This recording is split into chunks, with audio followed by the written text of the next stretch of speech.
How's it going, everyone? We are now live, and I would like to welcome everyone who is watching to the Sci-Fi Society live stream for video gaming retrospective volume 2. And joining me, I'll start with my brother from another mother, Jedi Grand Vel, and Gojira 851, Matt Jacobson, Yep. Anthony Jordan from Anthony Jordan Movies and Gaming, the Professor, Daniel Miller from Dash Filming, and Big Bad Wolf, aka Johnny Coon. All right, Century Tron. Yep.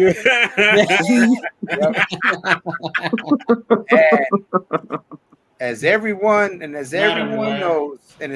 knows, we are the Sci-Fi Society. Now, I just wanted to mention another thing before I was, going to start my stream. StreamYard, you fucking suck. There you go. You fucking suck because I already had my videos already, uploaded to StreamYard, and now it tells me again I couldn't even play those videos. So I can't play any of them. Not even the intro videos, none of that. So fuck you, StreamYard. This will probably be the last stream, or maybe not the last stream, but I'm just letting you guys know right now. You can go fuck yourself twice. Damn. But anyways, just listen, for future ones, it won't look as good, but just do the screen share hack. Yeah, I mean, it's like I said, it is what it is, man. But like I said, the whole point is, I got the society here, and that's all that matters. And we are going to talk about gaming, old school and modern as a whole.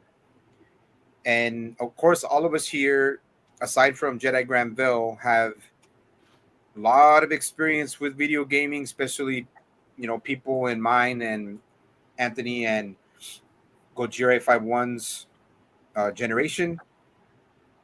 And yeah, like, I couldn't really consider myself a hardcore gamer, maybe compared to the likes of Gojira or Anthony or even, Big Bad Wolf. But gaming has always been a part of my life.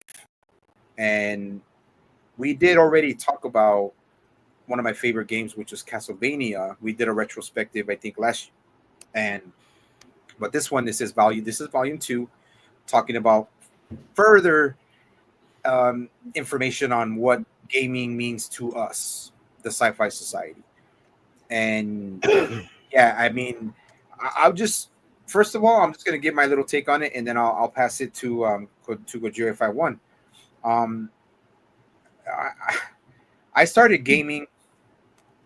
Well, the first time I was ever introduced to gaming was I think I was 7 years old, and I was mesmerized. I was, holy shit, this is something that any real nerd will go crazy about video games. And I'm not saying that video gaming is only connected to just people who are, nerds, geeks, whatever like that. It's everybody. Video games are for everyone. But that's usually when I was first introduced to it. And yeah, it's pretty freaking crazy, man. And but before I get to my top 5, and we'll have some honorable mentions, and we'll have 20 other mentions. I want to get everybody's take first on when they were first introduced. And as a matter of fact, let me just ask the questions.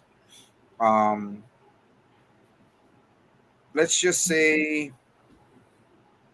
that for me, video gaming has helped me get through a lot of stuff, even when I was younger, because me and Jedi Granville talked about this a lot, and I'm pretty sure when we get to everyone, they're probably gonna have a similar reaction to it. That when I was younger, I was bullied. They try to bully me a lot. So once I got home for the weekend, it's video games, Godzilla, comic books, movies, all that. That was the escape, right? That was a lot of everyone's escape. from school, bullying. Didn't even have to be bullying, could have been something else. I had teachers I didn't like, or homework, or fucking, girls that we liked but didn't like us back. It happens to everyone. But the first question I want to ask everybody, and then I'll get to everyone individually. Mm-hmm. When was I'm gonna go first, and I'm gonna ask this question first, but then I'm gonna go individually. For everyone, when was the first time you played an actual video game? And I'm gonna start with Gojira851. First time I played a video game was in the late 80s. I remember it very vividly. I was living in Pennsylvania, and my brothers had just unboxed the original Nintendo Entertainment System. And, I remember it on the deck of our house in Pennsylvania. I remember, the system being laid out. What's up, Kevin? How you doing? Kevin. What's up, Kevin? Damn, Headquarters in the that's house. right. Bunch of sexual motherfuckers in here. That's right. That's right. I remember all of the components all being laid out and everything, them hooking it up. And I remember they had a copy of this little game called Godzilla Monster of Monsters along with it as well. Now, they got to play the games first. Oh, you both got a cut. Yes. Yeah.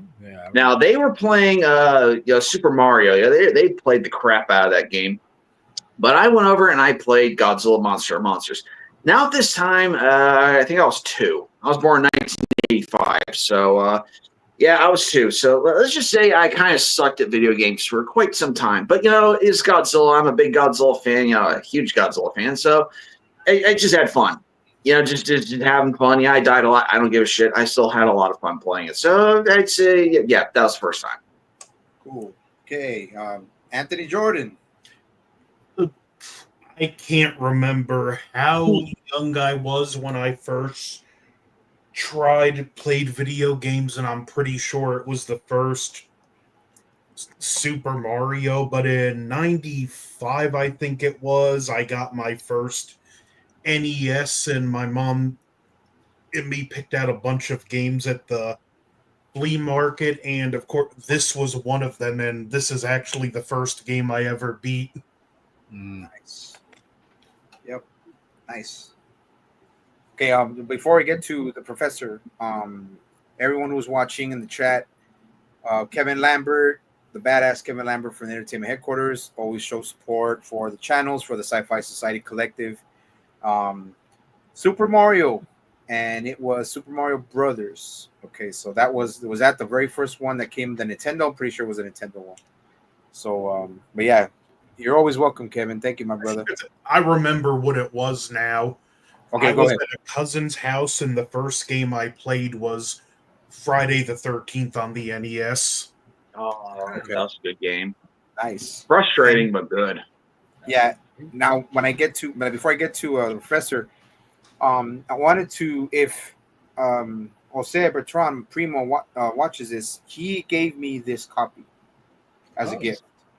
And I had the original one, but I do not know what happened to it. But like I said, I wanted to thank him for getting me this video game. And, out of the kindness of his heart, man, he didn't have to, but he gave it to me because he already has another copy. So he said, let me just give it to this one. So this one, I treasure it, and I thank everyone who does. Anybody who has this game, everyone who's a Godzilla fan, they love this game. Too bad, Johnny Coon's too young, wouldn't have a chance to play this game. Hey, the professor's younger than I am, may I remind you. There's a point. But you guys know what I mean, though. But Primo, thank you. I really appreciate it. Okay, now, Professor, when was the first time you ever played a video game? Oh, the first time I ever played a video game. This is going way back to 2005. I was no more than just a small kid at the time. We got a PlayStation 2. And one of the first games, I don't know if it was the first game I played exactly, but it was definitely one of the first. And this is probably going to be nostalgic for everyone watching it, I'm sure. The first Lego Star Wars game. Nice. Yeah.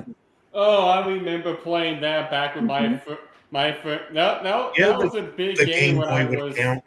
Yeah. That was a big game back when I was 9 and 10 years old. That's what my friends I always loved to play when we went to each other's house was Lego. One moment I can remember that always stuck to me is the moment where you finally beat Darth Vader in episode 4, and we know what happens in episode 4. The explosion blows Darth Vader back, and he's over there trying to compose his TIE fighter. Mhm. In the game, it has him rolling in there like he's in the friggin' washing machine. Yeah. Yep. It was just so hilarious. That always lives rent free in my head. Is Darth Vader rolling like he's getting put through a washing machine? Yeah. I mean, Those games had better presentation before they added the voice acting. absolutely. I And agree. There was no need to add the voice acting to it. It was already goofy without it. yeah, Well, And- it told the story good enough without words. yeah. And I just want to say that the sound effects from some of the characters, like the death sound effects, most of them live rent free in my head, like Yoda screaming, or yeah, Yep. Yep. The other thing I remember too is there's that scene where you're on Tatooine, you can ride the dewbacks.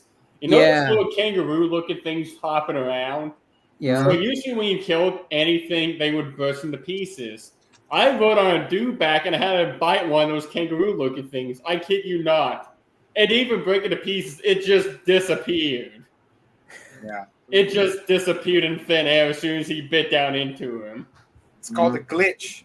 Yeah. Yeah, I know. But yeah, No, but just, playing Lego games, there was just something satisfying just watching figures in the game just break apart into pieces. I don't know why. It was just like such a moment of euphoria. But yeah, other games that we played back in the day, Burnout 3, Fun one. hours of fun with this one. Lots of fun. And a very big nostalgia one, Spider-Man 2 Yes. from Activision. Yeah. I played One of the best Spider-Man games. I remember playing the OG one, the first one. Yeah. It's funny, to this day, people still want that game still ported to modern consoles, even though Insomniac is still doing the newer Spider-Man games, and those games are actually quite breathtaking. Now, they have a little bit of flaw to them, I will admit that, but those games are breathtaking. They still want that Spider-Man 2 game, ported to modern consoles to this day.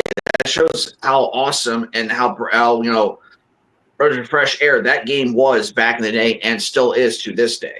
Why can't we get, even though the third one wasn't the best, why can't we get, just for whatever sake, a Spider-Man 1 through 3 remastered? Oh, don't even get me started on the PS2 port of Spider-Man 3. Yeah. Don't even. No. Remember I'm not going down that road. Yeah, when we go down that rabbit hole, like I said, we'll get there. But Kevin did have some good comments. He said that his brother had the Sega Mega Drive, which I did also have the Sega Mega Drive, and that was I didn't have it for very long. I mean, the Sega Mega Drive, that's the Genesis, right? Or is that the It's the Genesis. Genesis. Okay, yeah, because the Master System is the first one, right? That's the first six. Yeah, the Master System was the 8-bit one. Okay. That's a good question. And then it was this console that I had, a Super Nintendo. Yes, as a matter of fact, I have a Super Nintendo game right here. Nice. And it's a boxing game. It's a boxing Super Nintendo game. So boxing, like I said, boxing goes deep in my freaking life. So I played that, and this was a really good boxing game for the Super Nintendo for its time. It was really good. But boxing games were big on Super Nintendo, I remember. Yeah, like Super Nintendo was, and then he said that, and then Kevin also said that he grew up with the Game Boy, and I have a Game Boy right here, Kevin.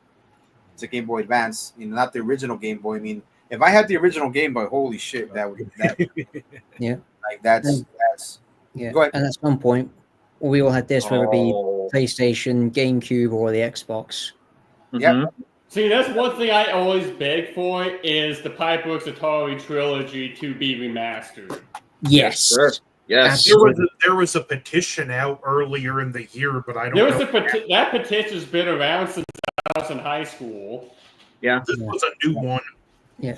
But I just have one thing. If it does happen, please port over the DS version of Godzilla Unleashed and fix the controlling issues. Yeah. Mhm.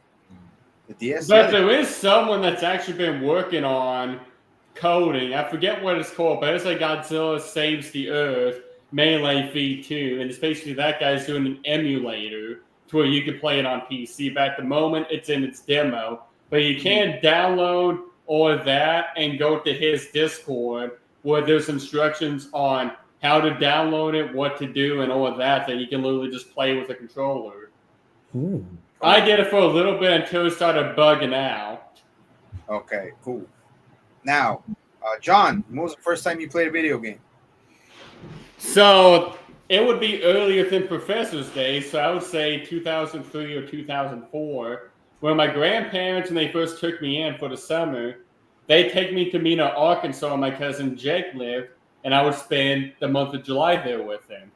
He had a Super Nintendo. Not only did he have a Super Nintendo, but he had the Spider-Man joystick game and a SpongeBob one where you plug it into the TV and you literally play it just like that. And we literally play, and that was Alpha's introduction to video games. Just the old school joystick to where it was Spider-Man or it was SpongeBob. You plug into the TV, it turned it on, and then you're literally playing with that character with that control.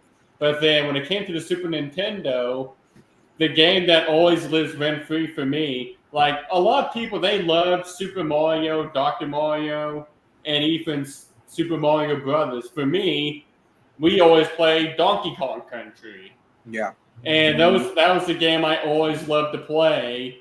Like that was probably, like compared to Mario and Donkey Kong Country, I played a lot more Donkey Kong Country than I did Super Mario. Like something about Donkey Kong just resonated with me. Yeah. Donkey Kong Country was a marvel back when it first came out. You know, the effects, the sound, and everything. That was yes, the graphics still live up to Yes. this day. Like the graphics for a Super Nintendo game was amazing. Mm-hmm. And Yeah. can I step in here for a second? Yeah, go ahead. I was about to ask you. I was just about to ask you once we got done with yeah. that wolf man. Go Which ahead. I think Everybody that's okay? what you're going to do. Oh, hold on. Yeah. Well, does this belong to you? Yeah, I was looking for that. It's been a while. I mean, it looks dusty like me, so I mean, I can understand why it would be. You know? Yes, no, but no, that brings back memories, and I can say I got y'all all beat when it comes to. And here's the thing: I'm pretty sure that any of you, this is probably before. I know it's before Professor and before John, but did any of you who were born in the '80s?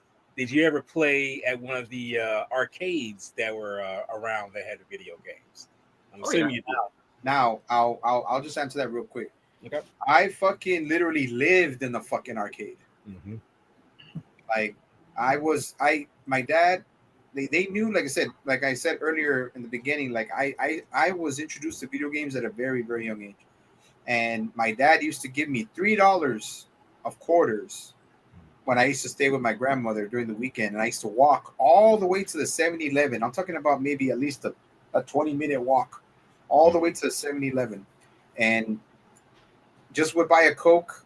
Back then, you know, back then, big gulps were like 50 cents, and freaking, I would buy a Coke, buy some chips, and then I would play video games at the arcade, and then it started getting crazier because every time I get money, I'll get even more than $5. I used to spend all $5 on video games. Yeah. Like, that's how much I was like literally addicted. If fucking video gaming was gambling, I was video game was, I was fucking addicted to it. I mean, you say that, but with loot boxes, some video games pretty much are gambling at some points, especially when it comes to mobile gaming. Oh yeah. Yeah, but go ahead. Well, that was my thing. But go ahead. Anybody else who wants to answer that? You mentioned the mobile gaming. I just got to throw this one out there. What was it? Diablo Immortal. Like, you can't max out your character without paying, and someone calculated the cost. Don't even get me friggin' started on the stupid microtransactions. The amount of microtransactions it would take to max out your character cost more than the average home. I'm talking full home payment. Yeah. Holy shit, that bad? I mean, well, here's the thing. Like I said, I'm just getting back into gaming. Like I'm barely like maybe about a year in, maybe a year and a half. But I heard about what you're talking about, Anthony, but I didn't know that people literally do spend that much money on the upgrades for mobile games, Oh, right? dude, whenever Fortnite came out, people were putting out so much mortgage payments just to get better Fortnite skins. There's Mm. people who have literally gone into debt Mm. on Sub low microtransactions from mobile gaming. I'm talking bankruptcy level. Mm-hmm. Holy shit.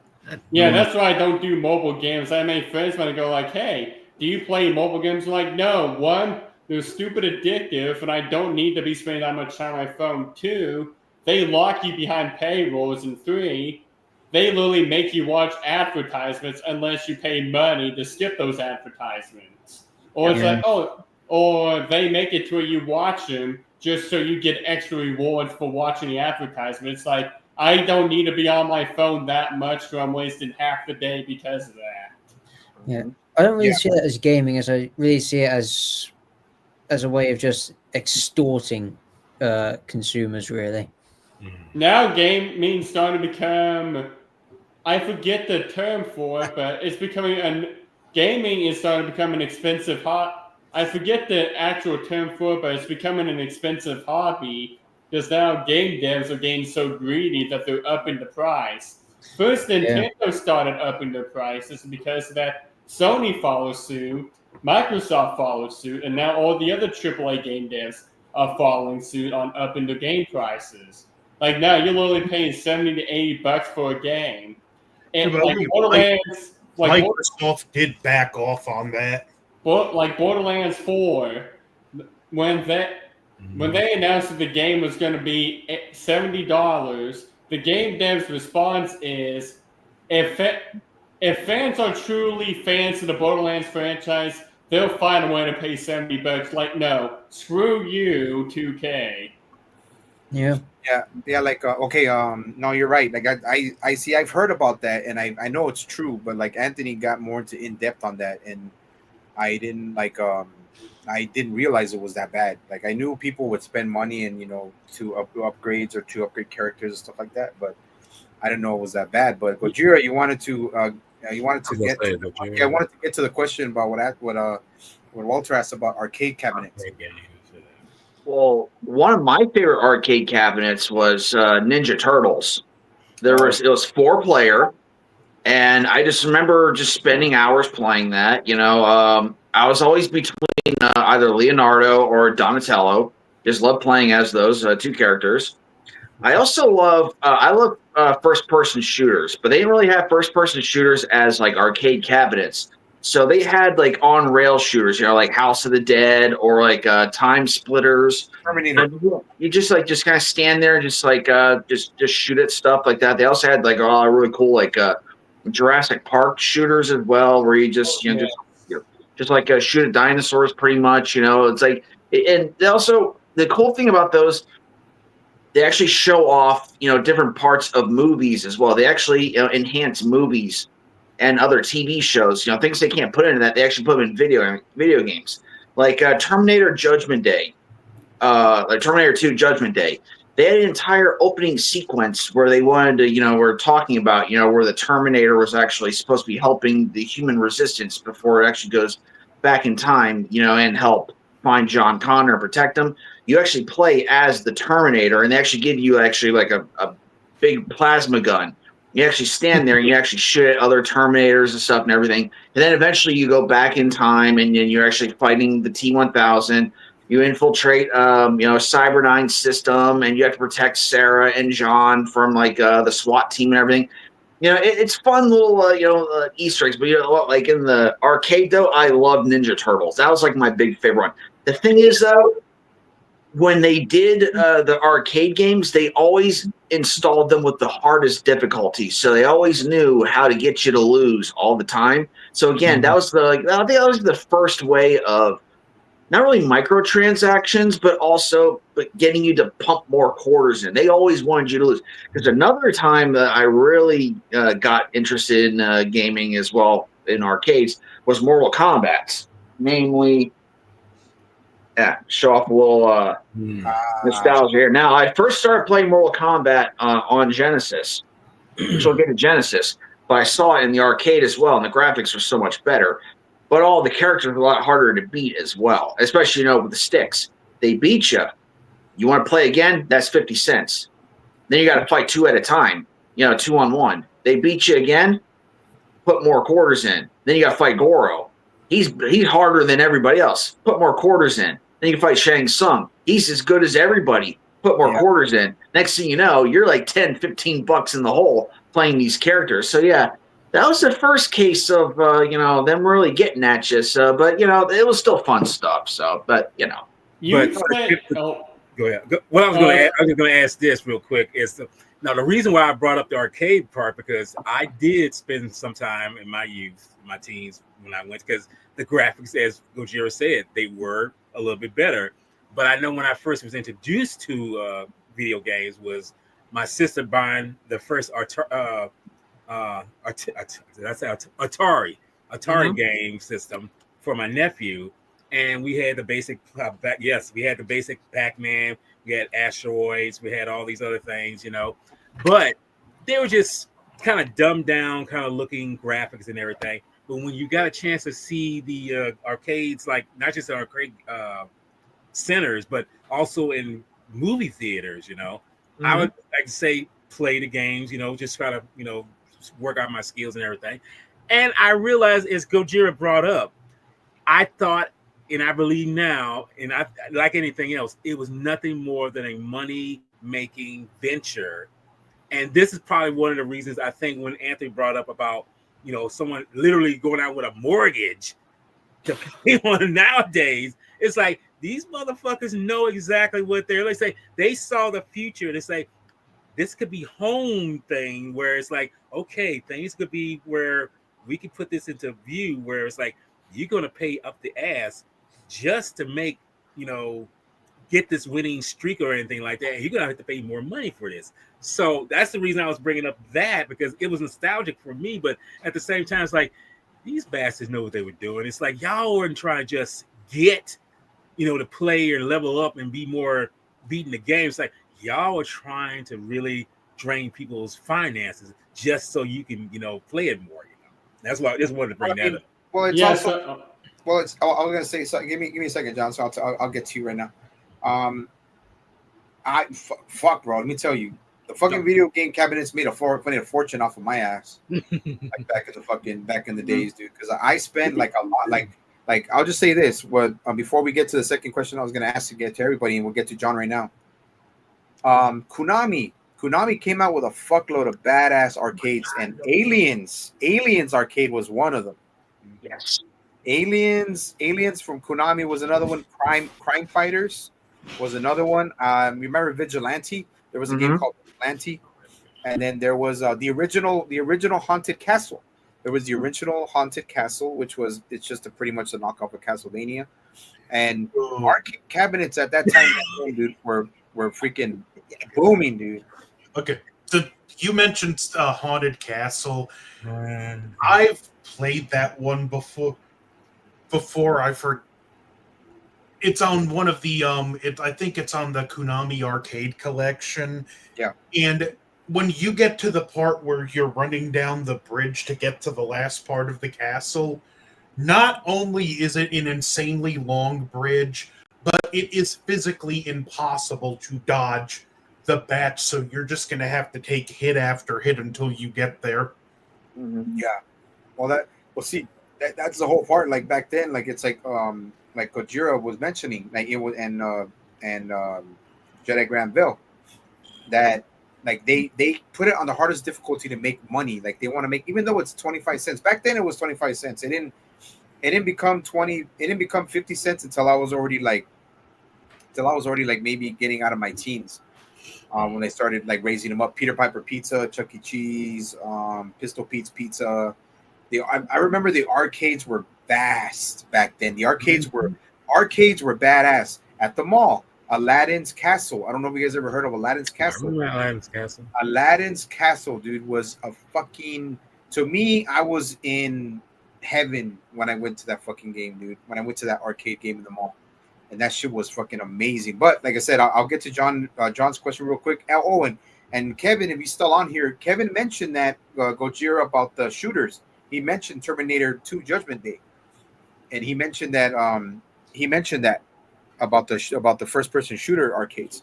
Okay, go ahead, Big Bad Wolf. So what I was going to say is, Matt mentioned how they would find ways to wean money from you by making the game so hard that they'd be so addicting because you want to put more money into the slots just to try to beat the game. So anyone remembers NES Lion King? Oh, So yes.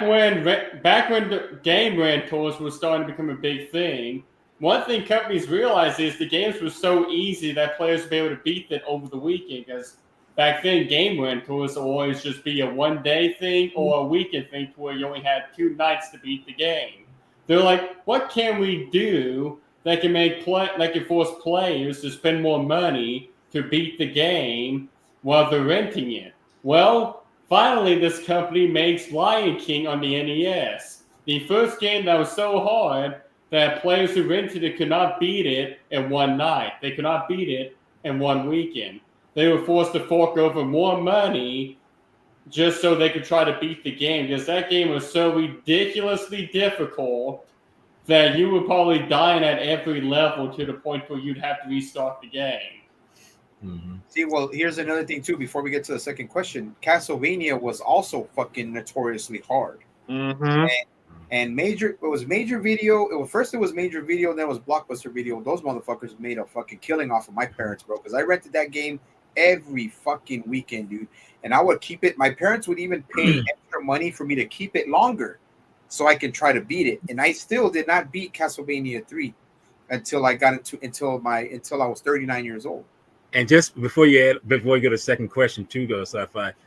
Remember you mentioned, the arcades. I mean, like I say, the video games were like everywhere. When you say they were everywhere. I mean, they were literally in Pizza Huts. They were in convenience stores. They were everywhere. I mean, like I say, growing up in the 80s, dude, I saw anytime you went to a place to buy a snack or anything, they had video games in there.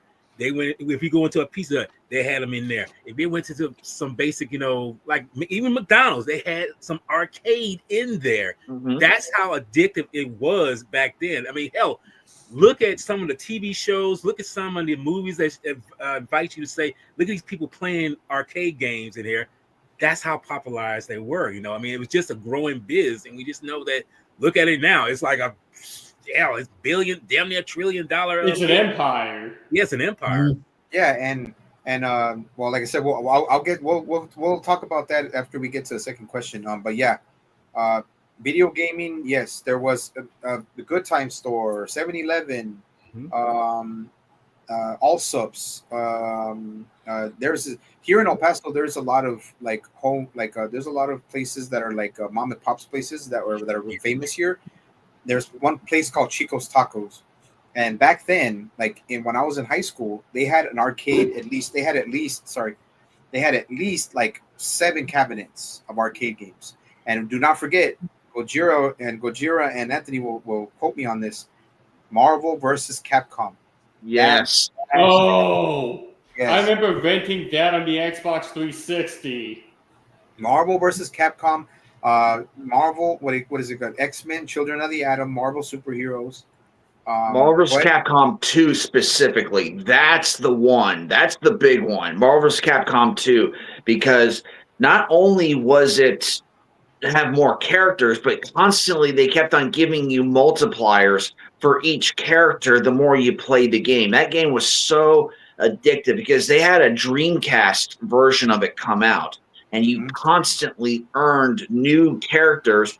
There were just reskins of the same characters you already had, but you constantly wanted to play the game over and over again. But in the arcades, it was so addictive because you always had to pick 3 characters, and no 3 combination of characters played the same. You always wanted to trade and play out different characters. You always wanted to try Ryu with Captain America, with Wolverine, or you wanted to do Venom with Sentinel with the Ryu or Akuma. Like you always wanted to do. There's always possibilities. Each character had like 3 different abilities you can choose Yeah. from.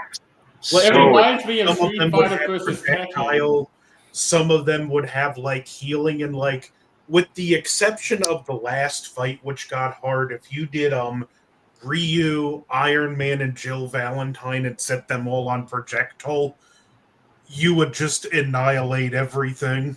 Mhm. That reminds me of Street Fighter versus Tekken. I remember renting that one too on the 360. And my favorite my favorite combinations was King and Kuma the bear. Nice. Yeah. Okay, so I had Marvel vs. Capcom 2 on the Dreamcast. Nice. you had the Dreamcast? I didn't even know that. Wow. Okay, so second question. I'm gonna get to everybody, and like I said, Walter already has a question towards the end that we had talked about, right, Walter? You already have that question. Yeah, I guess. Yeah. Okay, so here's the second question for everyone, and I'll answer mine quick. I'll answer mine first. Actually, I'll answer mine last. I'll start with Gojira. Gojira, which game? And I know it's gonna be hard. Which game had the biggest influence on you? Biggest influence? Yeah.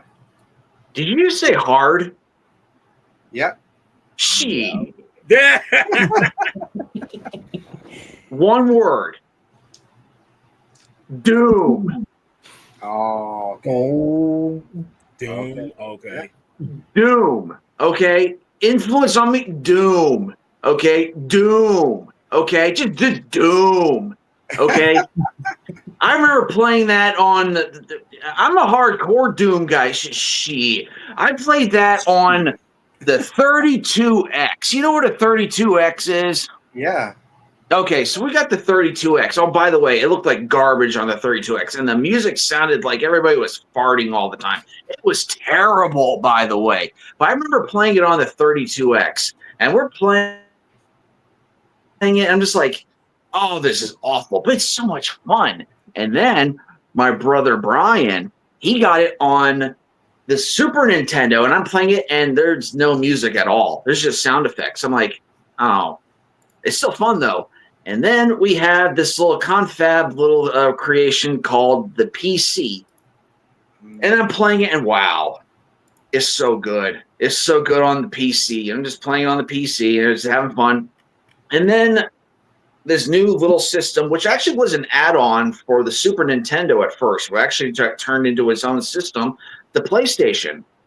And then this one game came out called, I think it was called Final Doom, where it was actually the first game, the second game, and some of the lost levels actually turned into one super game, where it was all the different, you had all the remastered sounds put back into the game. It was like what it was meant to be.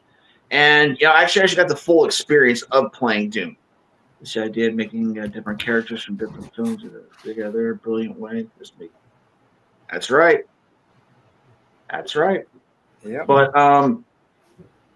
but also it had inspirations from like Evil Dead and Aliens and everything. It's just a badass game. And then it went on to like spawn off like different versions of it, like Doom 3, which was very heavily inspired by Aliens, even more inspired by Aliens. And then it had a renaissance in the 2000s, Doom 2016 and Doom Eternal. We just got Doom the Dark Ages. It's been remastered and re-released on different consoles all across the way. But yeah, Doom. That's my answer, Doom. Hard question. Yeah. Come on now. Come on now. On the subject of Doom, did you ever play the 2016 version on Xbox? Is that even a question to ask? Yes. Yes, I did. Yeah. Oh yeah. I played it. I played the first time I heard of Doom or played Doom was on the PC back in middle school. I think it was 1994. Oh, nice. And it was a computer literacy class. Nice. And they said, oh, look, there's these games, and there's a game called Doom. Yeah, the graphics were they were brutal, they were rough, but it was fun. And that's the first time I had ever played it. But believe it or not, I never played it on any console. I never played it on any other console except for the PC that time. I have not played it on the console, believe it or not. Mm-hmm. but heard of it all over the place, like you said, all over the place. Shit, yeah, That's it's all over the place too. Yeah. yeah, exactly. So that's the thing. Like that's why I figured, hey, it's a good question. He got excited, right? That's the whole point. Like, I got a rise out of him. I got a Yeah, good you rise did. out of him. Oh, yes, you did. Oh, yes, you did. You got all me. over about with that. Yeah. Okay, so Yeah. okay, okay, now Anthony Jordan. Did you want to mention anything about in Doom before I ask you the question? I'm good.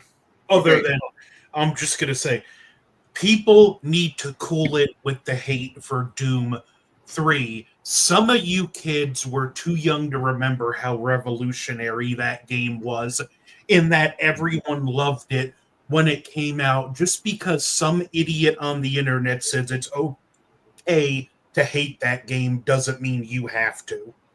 Can I throw this out there real quick? Yeah, I hope it has nothing to do with the fact that they turned that into a movie, and maybe that's why someone. No, it's because some idiot decided it's different from the rest of the Doom, so it's not good, and everyone jumped onto it. It's just like Dark Souls 2. The entire community loves to hate on Dark Souls 2, but even Dark Souls 2 for its time and where it was within the entire Soulsborne genre, that game helped revolutionize the Soulsborne genre because it brought up so many great ideas that helped change the Souls franchise after that. I mean, part of the ideas that was in Dark Souls 2, we see in Elden Ring. Mm-hmm. We even see it in Bloodborne. Yep, true. Okay, Anthony. No, we asked Anthony. Question again, because I had to check. Which game had the biggest influence on you? Chrono Trigger. Nice.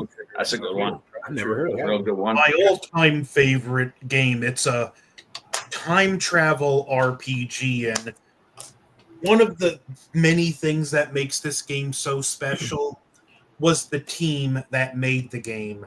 The creator of Final Fantasy, the creator of Dragon Quest, and Akira Toriyama all worked together on this game. Nice.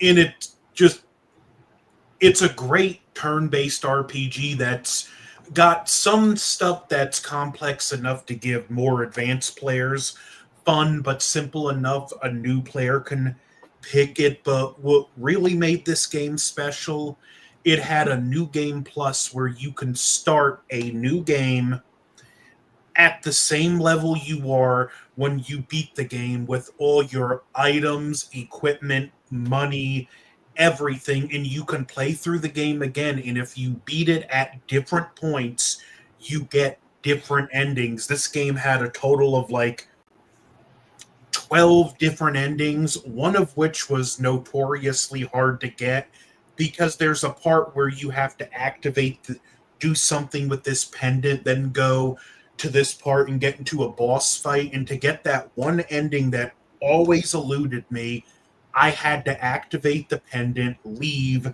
and fight the final boss to get that ending. Plus, it just has a amazing soundtrack in the story behind the composer who was working for Square, and he wanted to compose, and he basically went to his boss and said, I want a composing job or I'm going to quit. And his boss said, well, if that's the case, do Chrono Trigger. And the opening title theme to the game, he wrote that game in one sitting. And when you know that story and listen to the music, you can feel that excitement and enthusiasm he was playing was literally being poured into that piece in particular. This game was an absolute passion project by every single person involved, and it still stands the test of time to this day. Nice. Yeah, and here's another thing too. Shout out to Michelle Omni, who also really loved Chrono Trigger, and she had an emergency happen a little bit, I think, this morning. So, prayers out to Michelle Omni and her family and stuff. So, but yeah, Yeah, Chrono Trigger. Never played it, but I didn't even know till yesterday. You told me that it was a Super Nintendo game. Yeah, just like I said, you got the MacBook. Emulate it. That's going to be your best way to play it because I don't think you'll want to pay $87 for just the cartridge on eBay. I was lucky to get this in like 2017 for $20. Yeah. Now, if you want the game with the case and everything, it's going to set you back about 150. Nice. That sounds Yeah, I'm about not. Yeah, I'm not. I'm especially in my ass. I'm fucking right now. I'm fucking on so many fucking payment plans that ain't funny, bro. But yeah. Okay, so before we get to Professor, everyone who has joined, of course, Kevin Lambert, thank you for joining the chat. Little Loki, Jorge, thank you for joining. So yeah, the Professor, which game had the biggest influence on you? Now, quite a few games had a big influence on me when I was growing up playing them, and there's a lot I want to talk about, but I've decided to narrow it down to two. Two big games I played a lot of toward the mid 2010s before the 2020s rolled around. Very big titles. First one being Halo Reach specifically. Yep. And the second from the developers of the original from 1999, Aliens versus Predator. Okay. Yep. Yeah, and because when I would alternate, there's the original Halo, the classic one, Yep. Combat Evolved. Now, I would often alternate between playing the two games, and it hit me one day. How come no one, if they're making another Alien versus Predator game, because this is a great concept in of itself. Two of the most greatest and dangerous extraterrestrial beings the galaxy has ever been thrown into combat with humans caught in the middle. Great concept, works great in the comics. The movie is a bit of a misfire, but the first one's pretty decent. What if a game developer, made another AVP game, but took notes from Bungie's Halo and incorporated a Forge or a custom games mode where you could make your own maps and just share and play them with friends online? Well, why not make it play just like Reach? Yeah. At least the human part, it can play and feel like Reach.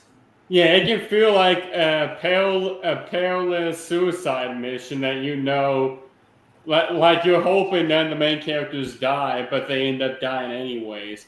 Because that's what made Halo Reach so. So when Halo Reach first was announced, this was after people played Halo 3 ODST, which is, by the way, hailed as probably one of the top 3 best Halo games of all time. I agree. I loved ODST. ODST, there was a moment where you see, like, on the wall somewhere, it says, "Remember Reach." Mm-hmm. And then there was a cutscene where it talks about how brutal Reach was, how no one survived. And so when Halo Reach was announced, everyone who played ODST and also kept up with the comics, everybody was like, "Oh no," because they knew they were about to be poured into a very depressing game. Not because it was bad, but because the story is so depressing. Because you are aware that everyone, or at least most people, are going to die. Yeah. Yep. Yeah. To all the Xbox guys out there. Yeah. There's nostalgia, guys. Take it all in. It was literally a hopeless mission. Every time you thought, like, finally the tide was turning, guess what? The Covenant will show up and prove why you are so terribly misled. It's a trilogy. Yeah. First Strike, Fall of Reach, and The Flood, which is the first game. Yeah. And those are novels, right, Anthony? Yeah, they're novels. Yeah. Unfortunately, Walter. Unfortunately, we never got any more focus on the Flood except from the first Halo game, maybe the second. But after that, we never heard anything about the Flood after that. And that makes me so sad. The second book, John said there's one part in Reach where it feels like you're going to turn the tide in the battle, and one of the squad members sacrifices himself. And right after the sacrifice, and you just get that moment of relief, you just see a whole fleet of Covenant ships jump into orbit. So here's the thing here's something to put in context when Anthony says so. One of the characters sacrifices himself to blow up what you thought was one of the main Covenant ships. You're like, yes, we turned the tide. This was a major ship. And then you see three more ships, 5 times the size of that ship, show up out of nowhere. It was just a scout ship. Yeah, you're like, oh shoot. Yeah. But you were gonna say then, Professor. Sorry. Yeah, I was going to say, great points from everyone here, especially with what Anthony said of making an EVP game play like Reach. Because I'm thinking now, what if they just take notes from the storyline of AVP 2 from 2001, but incorporates elements of Reach and AVP 2010, and actually go in a direction similar to the traditional games, but have the visual fidelity and quality graphics of Reach and of the more recent AVP game as well. I have an idea, Professor. So Yeah, the Space Marine one, I feel yes, and Aliens vs Predator, they're known as Space Marines. What I think should happen is you should be able to customize your characters. That way, it's more personalized. So, say if they decide at the end your character dies, it's more personal. And you're like, because then you get that shock you get when a certain character in Halo Reach died, because it feels so personal when it happens, because you spent that entire time building that character. Then you're like, this really how it ends? But also for the Space Marine, make it more horrifying while also depressing. The Predator side, make it like the Spartans. It's sad. The Alien side, do whatever you want. Do whatever you want with that. yeah. And I thought about this quite a bit when I had the idea. If you're playing on the Alien campaign, and there's a mission where you're stalking a squad of Marines that have just started the rescue mission, you have a small horde of other xenomorphs at your command. And when you give the command, they would just swarm down the corridors, spiraling off all of the walls and ceilings like black liquid death, and just eviscerate everything in your path. The Predator, I'm thinking, make it more of the primal beast within us as human beings, as creatures, but amplify it to 11, where you actually are thrusted into the carnage, reveling in the thrill of the hunt, making you feel more like a badass rather than this. And the Predator is also observing. And the Predator is also trying to observe and finding a way. Because the thing with the Predator is the Predator is always observing and thinking and finding openings of when to interrupt or turn the tides. Like the Predator is also not just this cunning beast in the thrill of the hunt. They are also smart and calculated. They're always trying to think of different plans to trap their prey. Yeah. Yeah. But there's got to be some amount of euphoria or feeling some kind of badassery, whether you're just getting into the gritty as a Predator, whether it's going with things like the wrist blades or the combi stick, or even just going bare-fisted if you have to. Or nothing like all of the weapons that they have. Don't tease Kevin Lambert with a good time about fisting, bro. Don't do that. No. We don't need to be bringing that Nothing up. like that. Why did you have to go down that road, Sci-Fi? Don't encourage Kevin in the chat. We don't want to scare off any new viewers. Sci-Fi, why did you go down that road? We're always going to go down that road, Professor. Oh, God damn it. That's inevitable. Come on now. No, it's because I know we all do that. It's all good and all. It's all good fun. But no, yeah. Before we get to we'll talk more about that, because that's why I wanted to bring the professor on there, because he brings in those kinds of scenarios about how games that are different can be made into one, but can be made into one game, but have its different types of advantages and disadvantages, like in that kind of, because we all know Alien vs Predator, the game. Like, you know, unfortunately, you know, me and Anthony, to give Gojira some a little bit of a sass, that we can actually still play ours on our Xbox. Ooh. Come on, you know Be how we glad are. he's not on his heart medication. Otherwise, you'd be having hell let loose on you. Yeah, I'm expecting a paddling. I know. I'm expecting a paddling. Oh, you probably like it. That's definitely paddling. Yeah, there you go. No, but that's definitely paddling. No, but it's like, see, we all know how good that game is. I remember how good that game is. Gojira knows it. Yeah. Of course, I bought it day one when it first came out. I remember how good it was. I beat that game on nightmare mode for both Alien and Predator. I remember how good that game was. Oh yeah. See, Yeah. and I think the professor had given me a bit of a hint that it was actually going to be one of the games that he was going to talk about that had a real big influence on him. And that's why I wanted him to talk about it, because the way he puts stuff into perspective is why we all love to have him on our streams, and why he's the professor, you know, in the Sci-Fi Society. And that's why, like, you know, it's what I'm saying. Like, a lot of us could break down stuff really good, but like the way he says it about something he likes, it's like a whole other level. Yeah. You know what I mean, and that's why, like I said, like if he even wanted to, he could probably freaking make a freaking out of just, you know, stop motion, can make a great freaking mini film out of detailed figures and make a freaking mini film out of it. I mean, he's just fluid with how he explains these things. This is probably why we just like, wow, it's like, wow, how's this young man explaining this stuff so well? You know? So, yeah. And I have one more note on the whole AVP thing, and this is from the storyline of AVP 2. If you've played the Alien campaign, then you would know why everyone holds the Alien campaign in AVP 2 in such high regards, because you literally play out the entire life cycle of the xenomorph. You know, you scurry out of the egg, and then you find a host, and you just burst your way through a man's rib cage. Then you just become this all vicious Sounds like a Saturday night with instance, Kevin. just murdering everyone. Yep. Yeah. Well, I swear that shit is contagious, man. That shit is just fucking contagious. It's gonna wipe the world by storm. I'm sure I'll be the forefront when it comes to that. Yeah.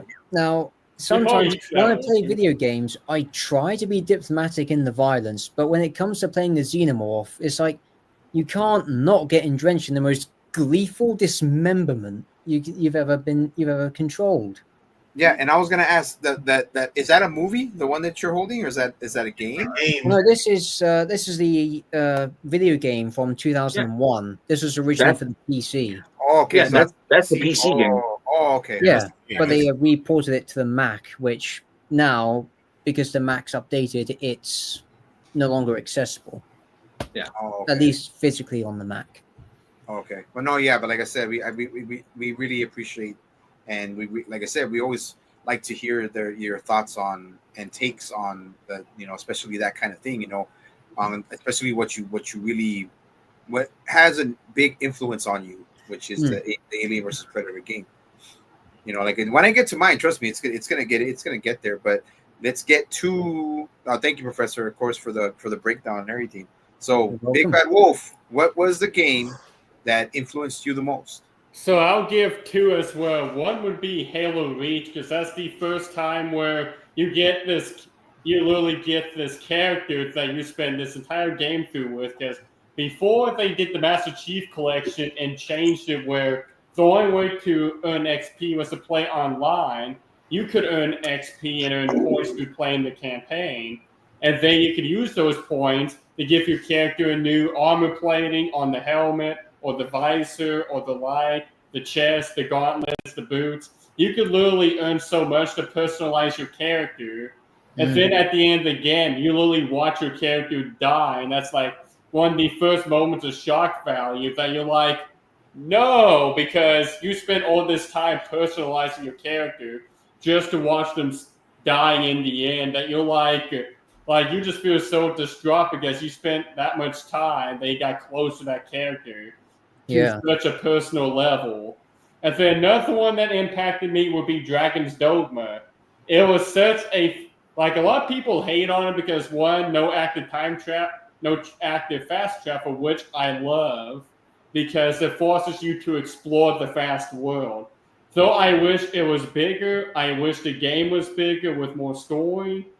But one thing I love is the story. It's so philosophical that the main villain, a big red dragon by the name of Grigori, literally makes you question your motives. Like, I literally say he's a much better villain than Thanos. Because when you go to fight him, the dragon literally calls you out and calls humanity out as a whole and makes you question your purpose and why you're trying to fight him. That he taunts you by taking your love interest and giving you a choice. Either sacrifice your love interest and gain immortality and rule the land, or you can risk dying, but you fight the dragon and reclaim your heart back. But he taunts you as he makes you that offer. Yeah, and the ending also screws you up. The ending messes you up. So, well, I actually remember I told you I bought the original game, Capcom, right? It's from Capcom. Yeah. Right? Yeah, I bought the original game, and I still have it on my PlayStation. I haven't played it yet, but I'm looking forward to playing it now. Because you talk about it, and but yeah, see, I like those kind of games, like Dragon's Dogma. Kind of reminds me of Dragon Age, and like Dragon Age to me is a very influential game. Very, very great game. And but yeah, so it was what was it? Oh, it was OD. Which one was it from Halo? It was ODST. ODST. And Dragon's Dogma. No, I said Halo Reach and Dragon's Dogma. Okay, Halo Reach and Dragon. Okay, good, yeah. Yeah, because like I said, I can't wait to play I can't wait to play the Halo Reach games now because I have it now. I have never played Halo Reach and I never played ODST or anything. I've never played those again. So yeah, ODST is like a horror game in its own right. Yeah, and it has a brilliant soundtrack as well. If you love jazz, you love ODST. And it's so depressing too, because it feels like you literally lost a war and you're literally trying to struggle to survive against unnerving odds. Yeah. And if you play Halo 3, you know that whole city only has a few hours left. Yeah, I played Halo 3 and I remember that. I played Halo 3. I just didn't get into Reach or into ODST. But the funniest part is when you know what? I'm not going to say that because it might spoil it for you, but have fun. Yeah, thank you. Have fun. Okay, so now my most influential game. This was hard because there's a lot of games that really influenced me, but for me it was hard. But you guys will probably have a good idea of what it is, and that's Castlevania series. Yep, I saw that coming. Yeah, and it's not only the Castlevania series, or just a few of the games. It's because the games have been going on, have been coming out since 1986. So the games have just continually kept going. They haven't come out with any new ones since Castlevania Lords of Shadow 2. They've come out with some mobile games, and they came out with just the animated series on Netflix, both Castlevania and Nocturne. But it's because Castlevania 3 for me was a game that I constantly, always, like I just said earlier, I rented it every weekend, and I tried my hardest.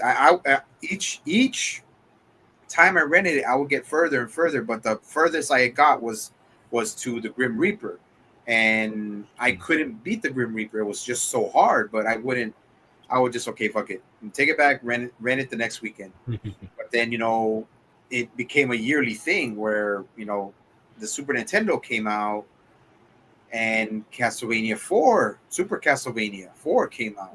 Yeah. And I was like, well, shit, do I still keep playing this one? I got a new system, so what do I do with my older one? You can't keep them both.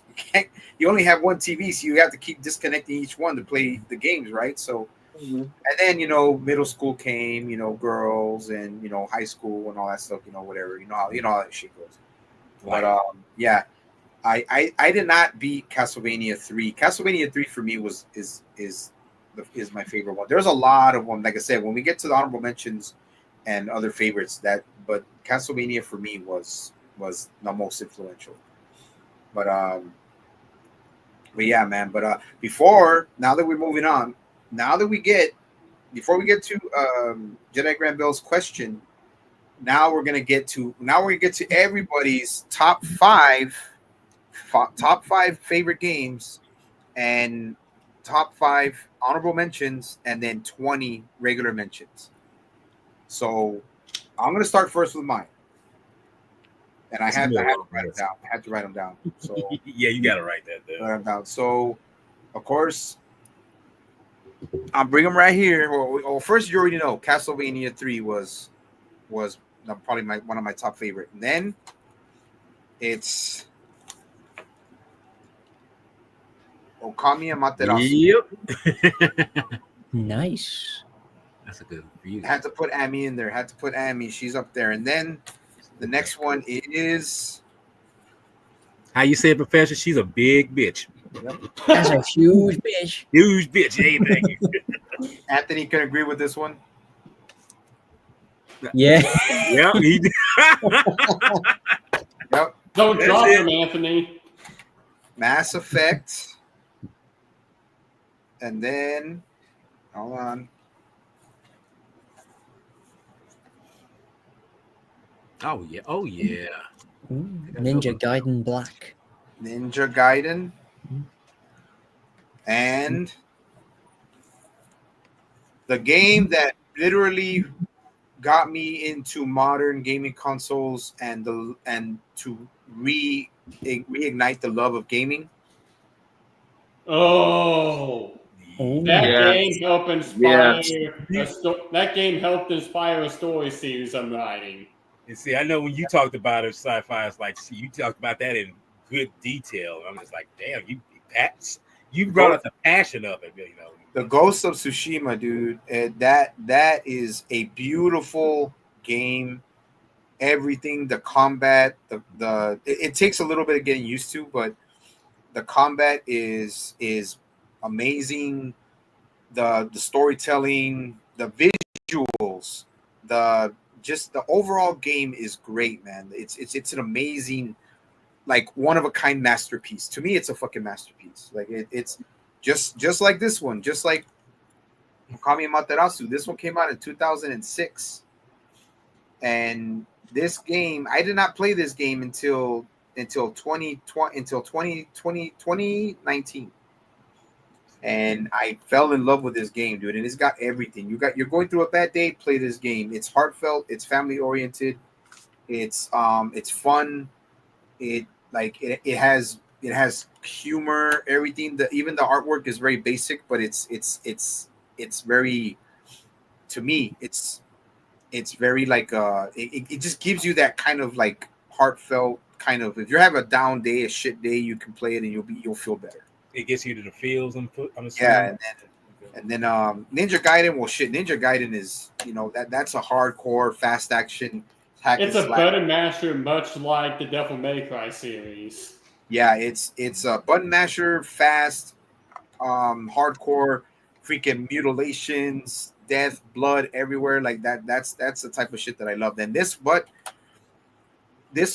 is close to Ghost of Tsushima. But like I said, when I get to my honorable mentions, I'll let you know. This game is also very, like, it's great, awesome, and it's got its really high points and it's got its really sad points too. But it's a very, very good game. This game got me back into Xbox, like literally, just this game. And It was initially only on Xbox and then got ported to the PlayStation. yeah, and it was smart. It was smart for them to to actually port it to to another to different to the other consoles. But so now I'm gonna get with I couldn't get them all out because I had to go through all my shit, but I'll go through my honorable mentions, and honorable mentions 5, and then I'll get to everybody. First honorable mention, God of War. the God of War series. Like God of War would have been up there, but it's because I had two other ones that I had been, I had Okami, Ninja Gaiden, what do you call it? There was Mass Effect. So Mass Effect was for me was one that I had to take a little bit over God of War. And the next one, this game. Honorable mention number 2, Dragon Age by BioWare. This game is freaking amazing, man. And then Teenage Mutant Ninja Turtles Arcade, Gojira. That's another one. And then can't forget Mortal Kombat. Yes. Mortal Kombat. And then the last of the honorable mentions, Street Fighter, the Street Fighter series. So like I said, I would have to go and get all my games, but I can't freaking find most of them all. But yeah, those are the honorable mentions. Now I'll just get to my 20 quick mentions. I think I have one here. Now, The first one. Here's the first one. Timer. yeah, right. Zon, the first Berserker. Love that game. And then there's Darksiders, Halo, Final Fight, Samurai Showdown, Asura's Wrath, Darkstalkers, Night Warriors, The Spirit of the North, Altered Beast, and then Double Dragon, Super Castlevania 4, Marvel vs. Capcom series, Godzilla Destroy All Monsters Melee, Fatal Fury, Super Mario World from the Super Nintendo, and the Super Mario series, Mega Man. Mega Man was pretty good. Those games were fucking hard back then. The Lost Ember, which was a newer game I played last year. Godzilla for the NES, which I just showed right here. And then Super Godzilla for the Super Nintendo. And the last one, Like a Dragon, Yakuza. So those are my 20 mentions, and those are my, all of the games that I had favorite. So now moving on. Next one, we'll go to Johnny Coon. Oh, you're gonna pay for that. You're gonna pay for that, Sci-Fi Tron. All right, so top 5. So number 5, I'm gonna go with the Legend of Spyro trilogy.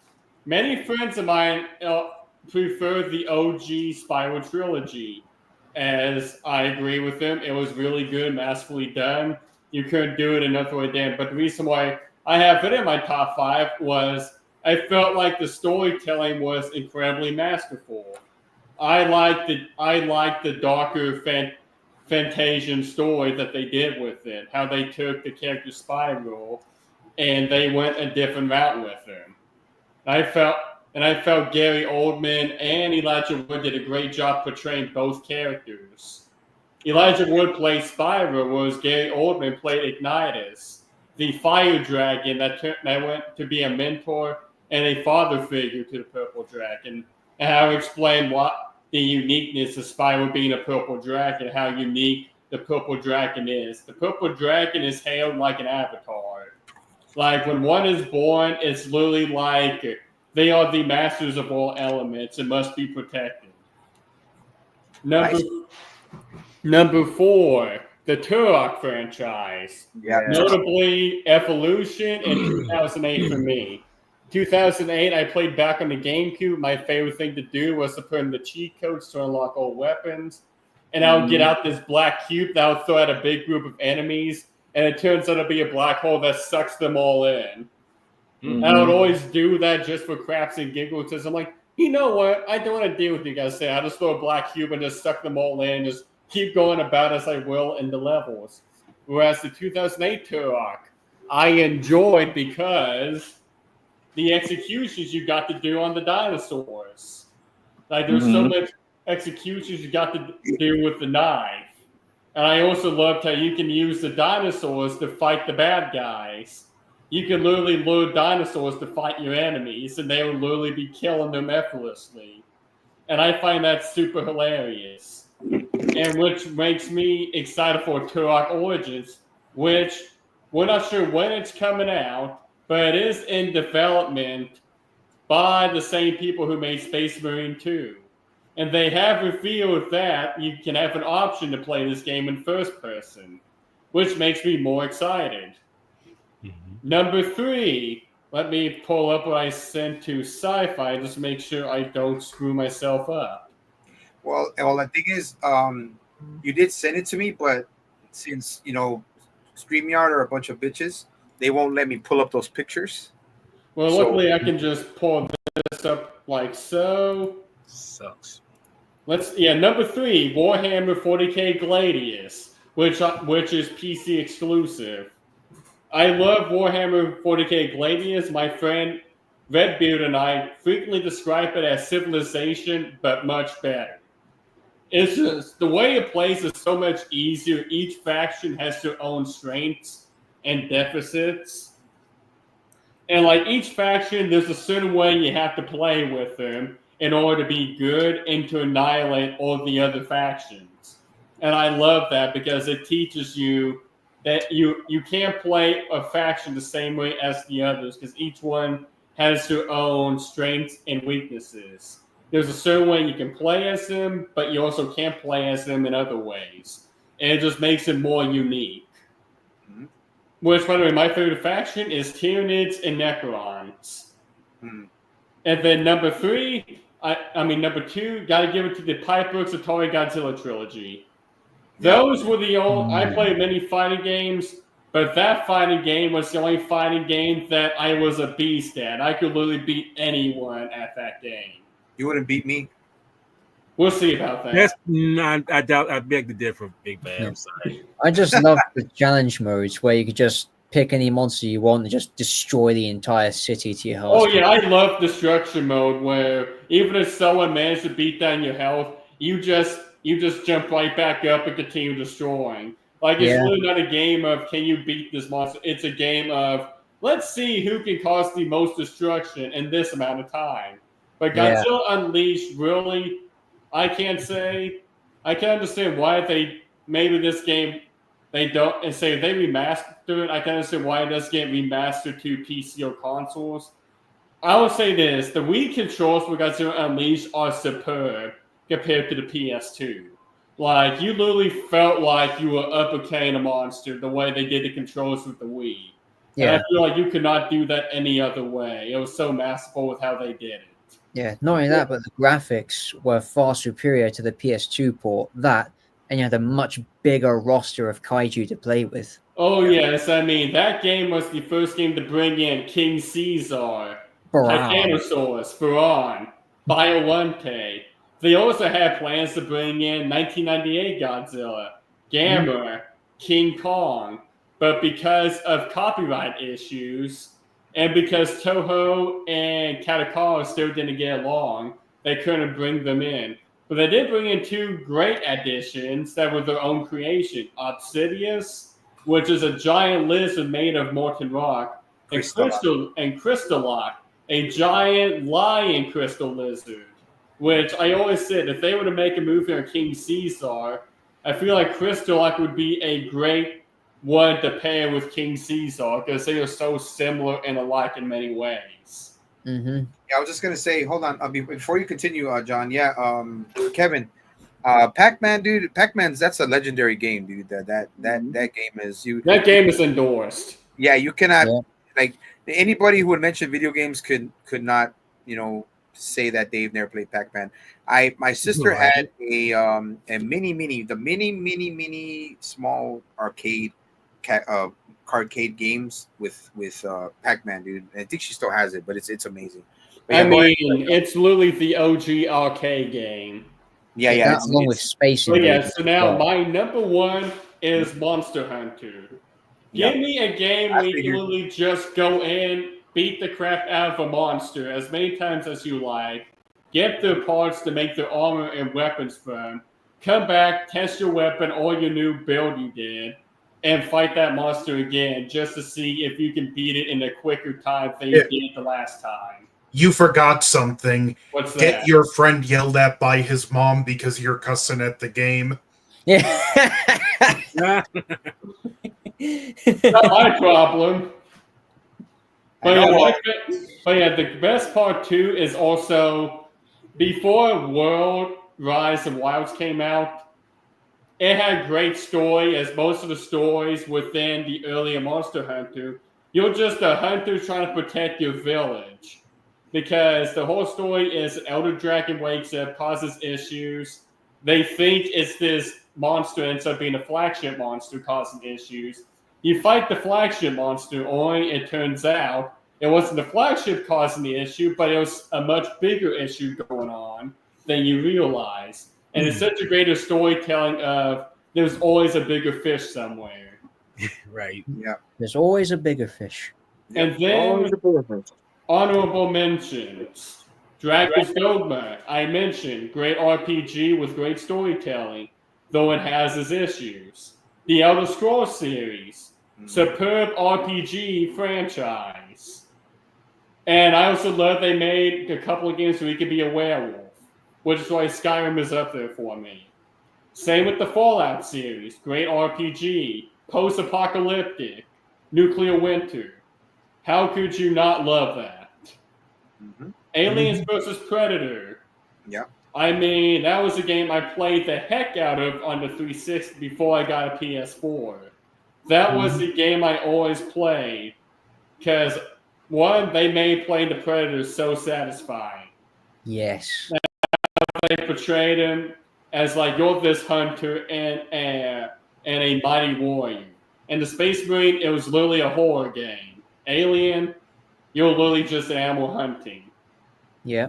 Halo, space warfare. How could you not love that?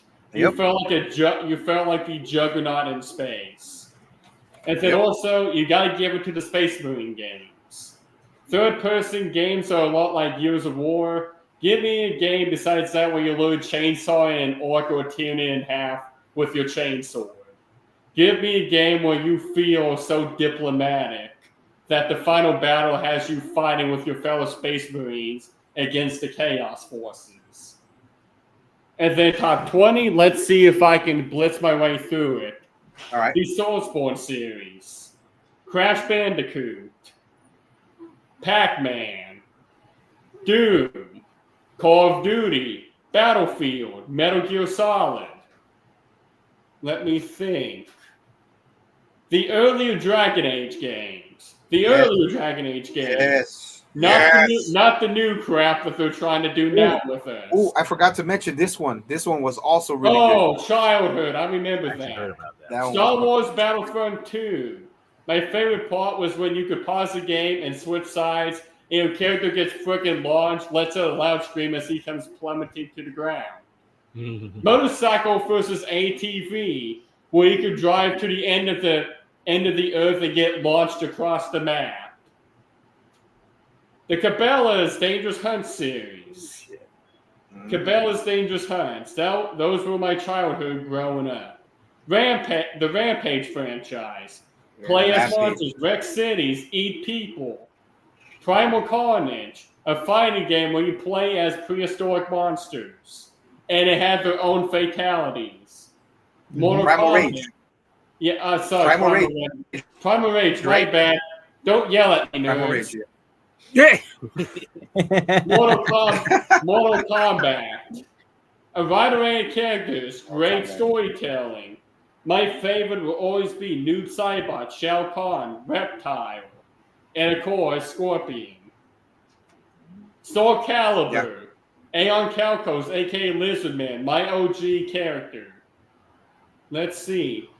And I'm trying to think. Star Fox Adventures. Super Smash Brothers. Scalar, the very first game I played on my very first console, the GameCube. And number 20, Ty the Tasmanian Tiger. Nice. Okay. Shit. I was surprised you memorized all of them. Damn, I couldn't do that. That's why I have to write them down. I actually did it on the spot. That's pretty impressive. Shit. I know. Fuck. Shit. Well, we're old men. You gotta remember. That's that. cool. No, yeah.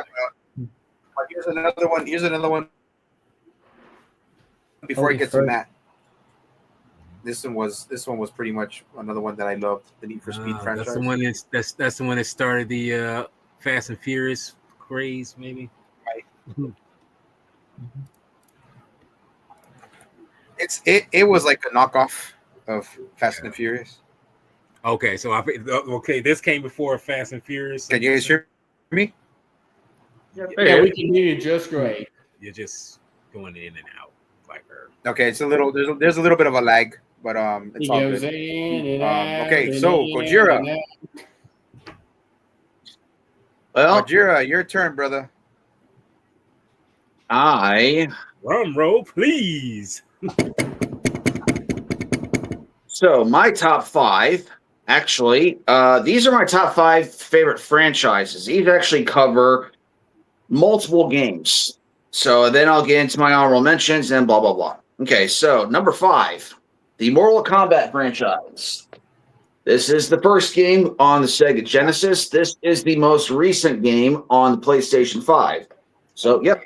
Favorite characters are Scorpion, Shao Kahn, Reptile, and a plethora of others. But yeah, those are my top 3 favorite characters. Sounds like you and I think alike, Mac. All right. Yes, we do. And I'm also pissed that the movie's being pushed to 2026. Before I move on, I'd like to give a shout out to also one Michelle Omni as well. Best wishes and safe travels as well. Okay, all right, moving on. Okay.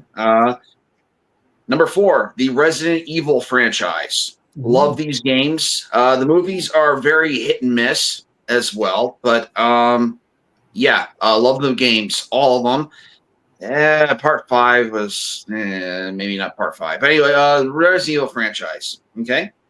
Number 3, Devil May Cry. Love these games. I like the second one as well. I don't care what anybody says. I like playing the second one. Yeah, it's mindless, and yeah, you can tell they were on a real crunch to get that game out. But I enjoy playing. My favorite to play of this franchise, though, is Part 5. It looks the best. It plays the best. It has the best music, and they did Virgil the best in that game. That's my number 5. All right, number 2. An underrated gem, especially since the 4th one came out, and in my opinion was very underwhelming. Diablo. First, the 3 games are absolutely awesome. Dungeon crawling fun, multiple characters and classes you can actually classify yourself as. The Diablo franchise. Started off on PC, now they're all on console. Awesome, except for the first one. But anyway, my favorite is the 3rd one, but play the 2nd one as well. Awesome. And of course, my favorite franchise of all time is Doom. I gushed over that earlier. I'm not going to bore you all with that again. All right, so honorable mentions, the Godzilla franchise, the absolute Godzilla franchise. There are so many games in the Godzilla franchise that I cannot list them all. The first one I played was Godzilla Monster of Monsters on the NES. I still have my PS4 copy of Godzilla, and I absolutely love it to this day. I wish I could customize the music in that, like with the PS3 version, but unfortunately, alas, we can't do that. Professor knows what's up. And the funny thing, when I bought that off eBay, they actually sent me a little bit tiny Mothra figure with it as well, like a little purple Mothra. Which, hey, it's around here somewhere. Yeah, but hey, I'm not arguing. But there's so many games from nice to you. The old The original PS2 controller. Nice. PS1 controller. Old Yes, PS1. it is. Oh. That's the PS1. Yep. Boy, you really got them all. Okay, go ahead. Yeah. Go on. Didn't mean to interrupt you. Sorry. That's all right. Next up, I'm starting to get into this franchise because of two special two special members of the Sci-Fi Society. I've been speaking to these gentlemen about this franchise. One Anthony Jordan and one Big Bad Wolf. The Warhammer 40K franchise. Yep. That's and all, Anthony Jordan got man. one as well.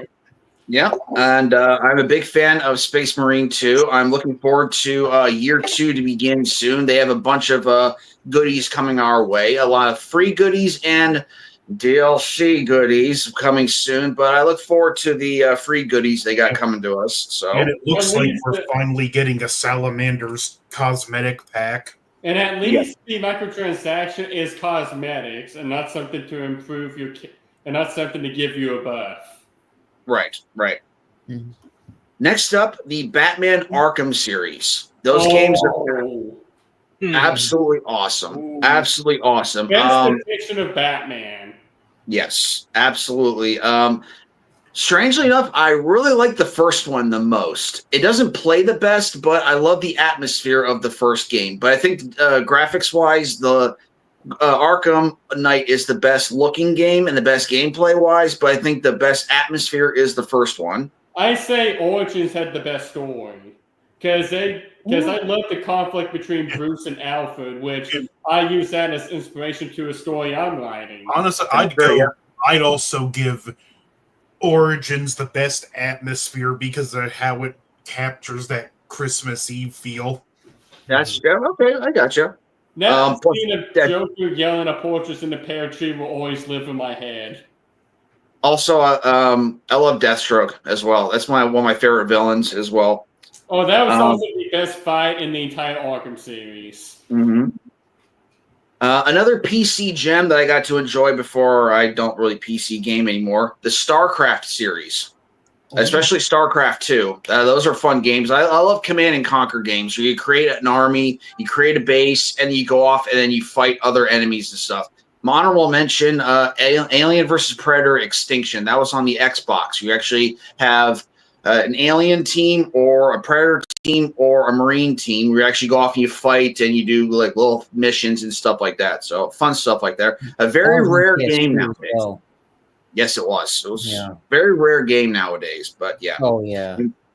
And lastly, anything Ninja Turtles. Those games are always fun. Yep. Even when they're like ball-bustingly hard, they're very fun. There's actually a game pack. I forget what it's called. I think it's like the pizza pack or something, or like the tubular pack or something that just came out for modern consoles. That has a whole bunch of games from like the Game Boy, the Nintendo, Super Nintendo. So if you want to download those and play all those. Okay. All right. So my top 20, or if I lost count, just bear with me. All right. So Alien vs. Predator, any of those games. Way of the Samurai 1, 2, and 3. Okay. Ghost of Tsushima. Okay. Again, any of the Ninja Turtles games. Again, I lost track. So, okay. The God of War franchise. All the games from that. So that's like 8 games there. Okay. The Far Cry franchise. There's 6 games in that. They kind of jumped the shark a little bit towards the end of it, but my specific favorite of those is the third one. Okay. Dynasty Warriors, I love those games. Samurai Warriors, love those games. I love anything, like Samurai. Just gotta get down on that. The Marvel Ultimate Alliance games. If you're a big comic book fan, you love Marvel. Those give you a plethora of characters to pick from, and you can team them up. And, you always get little special bonuses from the characters you can put together. Also, you recreate different characters from the comics as well. You do like Fantastic Four, the classic Avengers, the West Coast Avengers. You can do the X-Men, all that other fun stuff. Especially you get the Gold Edition. You can have like Cyclops team, so there's all that. Darksiders. Love Darksiders franchise. You can, especially 1, 2, and 3. I'm looking forward to the 4th one. Didn't play the best one in my opinion. 2 is the best one in my opinion because it really gave humanity to death. Like especially with how we know death before we heard of Darksiders in the game. We get a lot of empathy and humanity towards him as an actual character. Especially at the beginning when I forgot what the Crowfather tells him. He goes, yeah, sure, we don't mind telling these secrets or laying these souls free. And Death is like, I can. And the way he says that, that there's so much regret to this character and what he does. Well, if you study mythology, usually the god of death is one of the more chill figures. Mm-hmm. And this is going to make old Sentry happy over here. Castlevania Symphony of the Night. I love that game. Yep. Also, Castlevania Lords of Shadow 1 and 2. Love those games. Yep. GoldenEye for the Nintendo 64. Absolutely love that game. Especially when we put on big head mode. Shit's hilarious. Yeah, and Bond. Yep. Yeah, you actually turn your like gigantic heads on, so yeah, everybody looks like hilarious when you're like running around. It's just it's fun. It's fun. House of the Dead. Yep, the little rail shooter. You know, the little House of Dead. Star Wars Fallen Order and Jedi Survivor. I'm in there. Okay. Next up, an underrated gem, which I would love to see re-released on modern consoles. Sleeping Dogs. I don't know if you played that. It's kind of like Grand Theft Auto, but it takes place in Hong Kong. Okay. And last and definitely not least, I'm surprised this game has not gotten any love on this podcast. And I'm going to give it some love right now on this live stream. Tetris. Oh, Oh, yeah. Oh yeah. I can get down on some Tetris. Yeah. Oh, I yeah. haven't played Tetris. I'll add to that. I'll add to that. Like, I'll let John go right now. Give me a second. There, like I said, there's so many games that I know there's going to be games that either if I don't mention, someone here in the Sci-Fi Society will mention. Like there's such a huge list of games out there that are just like they're like the games that some of the games that you mentioned, Gojira. I was like, shit, I forgot about like, and then Big Bad Wolf, Skyrim. I played the dog shit out of Skyrim. I mean, there's like so many games out there, like a GoldenEye. I have actually, I actually have GoldenEye on Xbox, and it's like there's a bunch of games that one of us will mention or not mention, just like Kevin, he mentioned Pac-Man, you know, but that's what I'm saying. But yeah, man, great freaking list, dude. Great list. I will say this, like, Go ahead, Anthony. Sorry, Anthony. No, go ahead, John. Go ahead. Oh, what I was going to say is, so some games I don't mention because one, I probably forgot about them until Matt mentioned them, or B, I'm like, you know what, a lot of people are going to mention it, so I don't need to mention that and within my list. But also, what was it Matt was mentioning before I was trying to say something? Because now I forget what my comment was going to be. Like, what were you mentioning, Matt? Okay, somehow my list got a little mixed up, but so Michelle Omni ain't here. Don't worry, you're about to see a good bit of Final Fantasy love here. Hit it. Number 1, Nice. Chrono Trigger. Okay. Number 2, Final Fantasy VII. So that coming. Number 3, Castlevania Symphony of the Night. Number 4, Mass Effect Legendary Edition, which has all of the trilogy on it. Number 5, Alan Wake, which is a great little survival horror game in my honorable mentions. The original Resident Evil 2, Stardew Valley, Ghost of Tsushima, Yakuza Like a Dragon, and the Legacy of Kain series. Which that, if you ever played the first one, Legacy of Kain and Soul Reaver 1 and 2 are remastered now. Get those remasters, and when you play the first one, just let it sink in that is PlayStation 1 voice acting that is as good as anything you will see in any movie. So, again, so that was my top 5 and my honorable mentions. Now the other 20. Matt's going to like this one. Mobile Suit Gundam Federation versus Xeon. Yes. Then Gundam Side Story 0079 Rise from the Ashes, which was a Dreamcast Gundam game where you're a Federation pilot in its first-person cockpit. Godzilla Monster of Monsters. Well, so this did get met. Yeah, I'll have to go back to those. Like I said, somehow my list got mixed up, but let's start over again for the 20. Space Marine 2. Yes.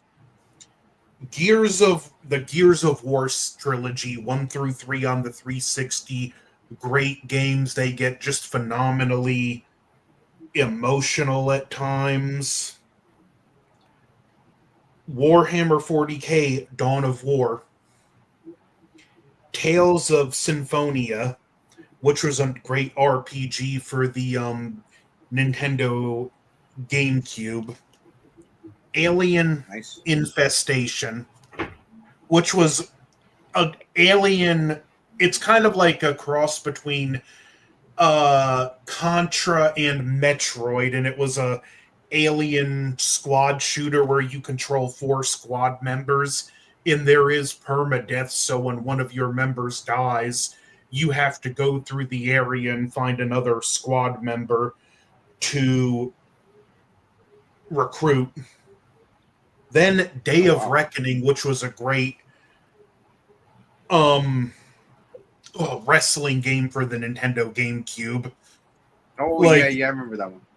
That one, like the way it even did the finishers and specials in that move, you can have like more finishing moves than you could in any other wrestling game, like front grapple, back grapple, running, submission.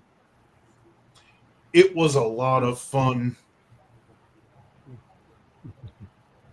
And let's see what else.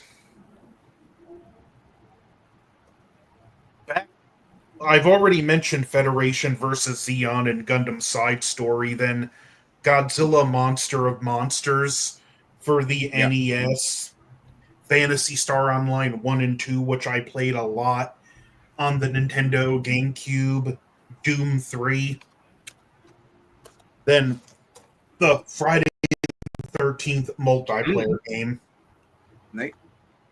Yakuza 0, and again, Final Fantasy V, Final Fantasy VI, Final Fantasy IV, the NES era trilogy, Kirby All-Star for NES, God of War Ragnarok in particular, 19, I just have Halo 1 through ODST/Reach since it's really a complete story, and I kind of cheated with 20, but Fallout 4/Skyrim. Okay. Nice. Yeah, I forgot about Kirby, man. Kirby's old school too. Kirby's like that's old school Nintendo, man. Like before we get to the professor, like I remember Kirby. I remember the boy and his blob. What do you call it? Werewolf. You know, you mentioned Boy and His Blob. There's I don't know. I'm sure it's on the PlayStation Marketplace, but I have a remake of that on my Xbox. Oh wow, yeah. That see, those are like back to like when I was younger too. So like I mean, you mentioned people mention games like that we don't remember, but then it comes up. Like there's like remember Bubble. I don't know if you guys remember Bubble. There's the Mega Man series, and then there's the Tales of Arise, and then there's Tales of, and then there's so many games, dude. Like which other ones? Super Mario 3, all of those, but you know what I'm talking about.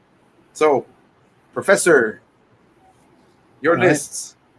Okay, my lists, they're in no particular order, but my top 5, again, no particular order. The Jurassic Park Builder games. I mean, come on. A sandbox game where you can make your own environment and add dinosaurs. That's a no-brainer. Come on. How can you not love doing that? Right. Yep. Yeah. Next, and this is still within the top 5, the Alien versus Predator games. Mm-hmm. Always got a strong place for those.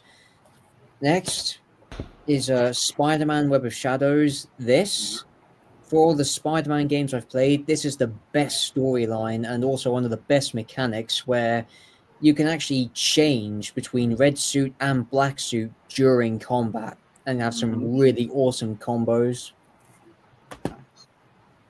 Star Wars Battlefront 2, the original, the Rise of the Empire story game in this kicks. Even to this day, it kicks. See, that's 4. Oh, yeah, and the 5th one to round out all of that. Let's see where it's gone. Oh, yeah. To round out all of that would be the Halo games, this would be from 1, 2, 3, ODST, and Reach. As Anthony says, it ends with those particular games. 4 and 5 and Infinite, to me, I just don't think they're necessary since it came to a concise enough end with 3. So, yeah. Honorable mentions. Of course, there are the Godzilla games, which are very, very high on my list. But for this one, now, on the back of the box, it shows there that there's 3 kaiju fighting. See that there? Yeah. Yep. Now, that's only on the PS4 version. Nowhere on this version is any of that present. You can't even change different kaiju. There's no defend or invasion mode. There's no online mode. It's literally just Godzilla doing 10 stages. Mm-hmm. I hate being duped like that, and this game could have had so much more potential, but I just think it was mishandled in a lot of ways. Great graphics, great fidelity to the source material, but just a letdown in my opinion.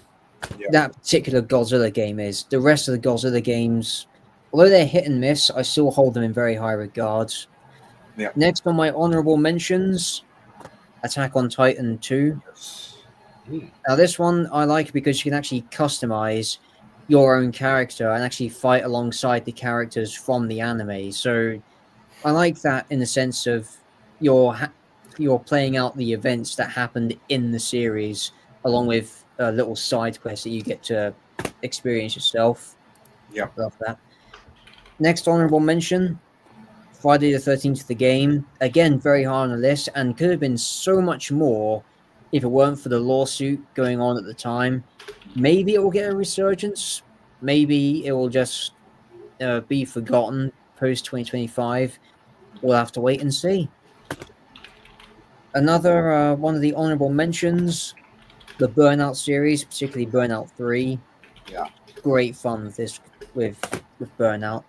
Next, I'm going to lumber all of them under one category, the original Lego games. This includes Lego Star Wars 1 to 3, Lego Batman, and Lego Indiana Jones because they're nostalgic, they're funny, and the newer Lego games, well, yes, they do have good things. They don't quite hit the same as those original titles do, in my opinion.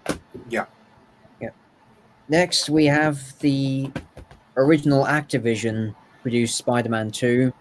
Mm-hmm. Another honorable mention. Great. And it's also, yes, for its time, it's dated and it does have some frustrating difficulty spikes between some of the boss levels. But that's a given. Now, this is another honorable mention, the Tomb Raider games, specifically from Remastered up to Legends. I wasn't that big of a Tomb Raider game fan. In fact, I'm still not that big of a Tomb Raider game fan.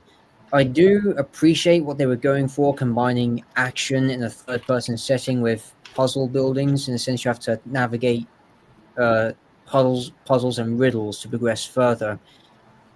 I do revisit them occasionally to see if they grow on me, but nah, maybe at some other point in the future. Yeah. Next, Seek and Destroy. Yeah. What I really was enamored with in this game is that the entire country, every civilian and soldier, they're literally tanks. Seriously, it's a world of tanks that are at war. That's the basic gist of the game. It's like tanks that talk and they're blowing each other up. I'm already sold. Yeah. Yeah. Thomas the Train. Yeah. Wow. Yeah. Okay. No, what else is there? Oh, another honorable mention. 007 Nightfire on the PlayStation 2. Okay. Yeah. Hours of fun with that one, especially with bots on that one. What else? What else was there?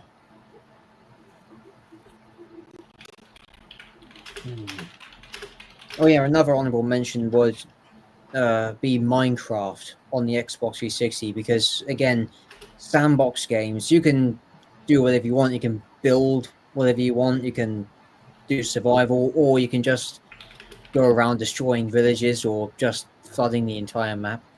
Yeah. Or you can just put mods into games. That's another thing that I like about video games is how easy it is to mod things like textures, character models, and even sound effects and all that sort of good stuff. And yeah, that's pretty much it from me. Cool. Oh yeah, one last thing about honorable mentions: Jaws Unleashed on Yeah. PlayStation 2. Oh, I forgot about that. Yeah, That was a good Yeah. one. yeah. If there was probably one of my there are other shark games out there like Depth and Man Eater, but for me, Jaws Unleashed, that will always be top of that list. Oh, Man Eater definitely was inspired by Jaws Unleashed. Yeah. Oh, yeah. Surprise. Here, another Was it one the same was studio? No, Okay. that Man Eater was made by Tripwire. Jaws Yeah. Unleashed, I believe, if I remember correctly, was made by. It was made by Novotrade Software. Okay. another honorable mention, and I have never been more disappointed in its remaster, so I just stick to the original. The video game sequel to John Carpenter's The Thing on PlayStation 2. I never played that game. John Carpenter has another game coming out. Oh, it's in development, but it will be coming out eventually. I didn't even know there was a game. Yep. It's called Toxic Commando. Wow. Is that supposed to be a sequel to the thing, or Oh, it's what? something different. Okay? But Night John Dive. Carpenter had a hand in it. Yeah. Yeah, Matt? Night Dive just remastered it and re-released it, and it plays a lot better and looks a lot better. So if you're ever on like your console or whatever, and it goes on sale, give it another try, because I'm playing it and I'm stuck at a part. You're in a submarine or some shit. And you have to like pull levers or something and like do like a puzzle or something. Oh, And yeah, I know but, that like, one. yeah, That's where but you like find Dr. Faraday, who is actually played and voiced by John Carpenter himself. oh really? Yeah. Oh, nice. But yeah. So, This remaster by Night Dive actually looks a lot nicer than the original like PlayStation Xbox version that came out. So yeah, this is a lot nicer than what it was. So if it goes on sale, I recommend just taking a look at it. If I may, just give me I'm just saying. I didn't even know before I get to Walter and his question. Great, but everyone, great lists, great mentions, great honorable mentions. But yeah, I did not know there was a fucking John Carpenter's The Thing game. Mm-hmm. That you didn't. And then there was a game kind of based off of that called Nuclear Nightmare, which is inspired by that, but that's only on PC. Yeah. Because like I said, I remember I went on a hiatus of video gaming, which was almost 10 years. So yeah, that like I said, like now that I'm glad I'm getting back into it. Now I'm glad I'm getting, especially into the modern age. But you guys know for sure. You guys know, and we're all a part of. We all love our nostalgia stuff. We all love our retro shit, man. Because I would rather play retro stuff than some of the games that are coming out. Because how many before I get to Jedi, how many God of War games, good games that are made like God of War, Ghost of Tsushima, freaking other games like the ones you just like everyone's the one they just mentioned. They're once in a lifetime.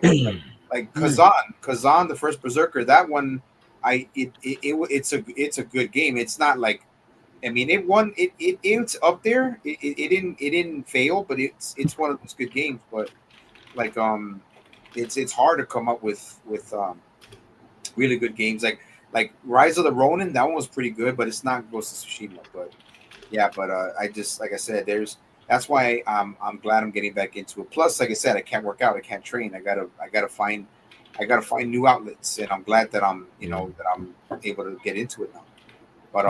But yeah, okay. Now we'll get to Walter's question. and so we can wrap it up. So Walt, ask that question, brother. That you wanted to ask. You asked before, but I don't think they'll remember. But this question, man. Well, it's well, literally, I have not just one, but I have two. But I mean, I'll Okay. stick with Shoot. the first one. Y'all mentioned like, it's sci-fi mention. You know, y'all brought the game, which you right the game.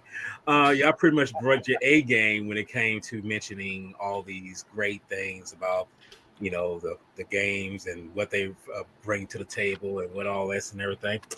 The question I have to ask, and since and like I said, I'm not a gamer. I'm pretty sure we already established that. That's all out the window. The fact of the matter is that this is a platform, like film, like books, like anything. It's has a cornucopia of different things you can contribute to and be so solidified into and whatever. And you could go on because I mean, let's be honest. Everything is a money-making venture. We know this. And people are going to make money off of anything that people are interested in. So, with that aside, do you guys? I mean, whoever steps up and answers the question first, doesn't matter.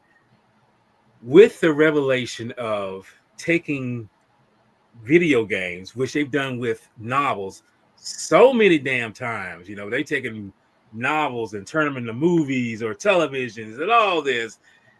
The simple fact is this: how do you feel about the movies being turned, or not movies, but video games being turned into film versions or any kind of platform that's showing them in a film form, whether it be a television series or major theatrical release? As long as they're Yeah, good, I could care less. It's aggravating for the most part. Yeah, The Last of Us, the Halo TV series. Well, the Resident Halo TV Evil, series, from what I Blood understand, Rain, fucking Mortal Kombat movies. most of the Mortal Kombat movies, the Street Fighter movie. Halo showing Master Chief's face. And speaking of Halo, do you know they've been both of them fucking hell from get-go, and they've been trying to make that into a series, or have they made it into a series? I don't know. Yeah, They so only movies made were series. they only made it to season 3 and nothing more than that. Okay. Yeah. And they broke one of the cardinal sins. They showed Master Chief's face. Yeah. You One thing I never do know they were show trying to do. 117's face. One thing I do know they did was I think they're trying to adapt more of the books than they were the games. That they also stated they never touched. They refused to touch the books or the games during the making of the show, which is a cardinal sin. Even Henry Cavill, so badly, even Henry Cavill, if he was eyed to play one of the roles, he would have left the set as soon as seeing that. Well, look at Amazon's Like a Dragon series. The series runner specifically told the actors, I don't want you playing the games because I don't want you forming opinions about these characters. Oh, for fuck's sake. Mm-hmm. And see, this is what I'm trying to get to. And this is another thing I have to bring up. The simple fact is that when people are diehard fans of certain games, I mean, look, I do know. Who's ever saw Super Mario Brothers, the film? Me. Okay. In theaters. Okay. Okay. You go see what I'm getting to. Whoever saw the Street Fighter film, okay, the one that came out in '94. Yeah, with Guile being American, but with an European accent. The muscle from Brussels. Yeah. Yeah, the muscles. It was a fun movie as a child. Yeah, It was. It was It a was. fun. See, it's still a guilty pleasure though, because Chung Li looks the actress that played Chung Li she looked yes, she's amazing, and she still acts, and she's still acting till this day. Yeah, So, she was Mulan. Yeah. But also, like I say, the original Mortal Kombat that Paul W. Anderson made back in '95, which I thought was kick ass. It was, but then we got Annihilation, and I wanted to give up all hope in humanity after watching Annihilation. So I'm about to get, and like I said, let me conclude with getting up to the recent ones. You mentioned something about the Resident Evil films, Gojira. Some were hit and miss. My favorite was Apocalypse, what I feel it was Okay, yeah. Apocalypse was Okay. great. Apocalypse was great, man. Recently, we've had, and I don't know how you guys feel about them, the Sonic films, the Sonic the Hedgehog films. I didn't see him. Okay, They were good. I personally, I'm gonna be honest with you. I personally enjoy them. In fact, the last one, I actually got emotional with that one. My point I'm trying to make is that Big Bad Wolf actually brought this up. The emotion, the storyline, and I think you brought up kind of with this sci-fi and the other one video game. Is that, do you think they can harness the emotion from the games to be transferred into film if they do that? I mean, because to me, if you lose the luster, because they say, because look, when the first trailer for Sonic the Hedgehog came out, people were like, "Are you fucking?" Because even when I saw it, I'm like, what abomination is this shit? You know, I was like, what the fuck? They had to Sonic. They had to redo that whole damn thing, spend money just to redo it, because the fans was like, y'all are fucking up royally right here, you know. Yeah. So, the bottom line I'm trying to say is, do you feel that the influence of the gamers like you guys have more influence in showing that, okay, can these people really transcend what the game is being brought to the table to the film format? Okay. I can add the problem. I'll just add one thing. I'll add one thing. Okay. Nowadays, even just and Anthony brought up a great example, Like a Dragon. The showrunner said that the person literally said that was making the film or setting up for the film said that we don't want you playing the game, so we don't want you forming opinions. And we all know that most video game adaptations do not work very well, but we also have, and I'm going to bring it up, a game like Ghost of Tsushima that I think would be amazing if they were to do it right for a movie. But we already know if they're already fucking up with the so-called connected next game, which is called Ghost of Yote, whatever. Like they fucking, I mean, they see that to me, that already like kind of shits already on the legacy of Ghost of Tsushima. Same. So, but other ones is different. But I mean, it's because to me, you brought up something good, man. Because why can't some of the directors or the people that are hired, production designers, producers, all this, when they get job to make a film adaptation of a video game, why do they fuck it up, or why don't they get it right? Go ahead, Gojira. Yeah. Okay, I'll tell you why. I'll tell you why. Okay, Ghost of Tsushima. Don't make that into a movie. I'm gonna stop you right there, Sci-Fi. I love you, brother. I'm gonna stop you right there. Do not make that into a movie. Okay, I'll tell you why. The story and the journey is far too long to be put into a 2-hour film. That's some Lord of the Rings shit going on right there with Ghost of Tsushima. Okay, that's a 3-movie film. That's a 3-movie story. Okay, yeah. I don't want that crammed into 2 hours. Do not cram that into 2 hours, because the first movie, that's like a Netflix, Amazon Prime television show. That's at least 8 seasons worth of television of a story. They cannot. That's like 3-hour movies worth of entertainment right there. They cannot do that. That's like when I hear they want to do a Legend of Zelda movie. You can't take a story as big as these stories and cram them into a 2-hour film. Now, okay, Final Fantasy VII. Okay, excellent game. Okay. They made a sequel movie to that with Final Fantasy VII Advent Children. Okay, that was, a feature film, and that one was only like an hour and a half, 2 hours, with the complete cut. but that was meant to be, you know, an add-on to the actual game. That wasn't meant to be a full journey and everything. That was meant to be an add-on to the game. That wasn't meant to be like a full-on thing. That's not meant to be a full game. Okay, they have other things that kind of like hint and like are like spices to Final Fantasy VII. They're not meant to be full things.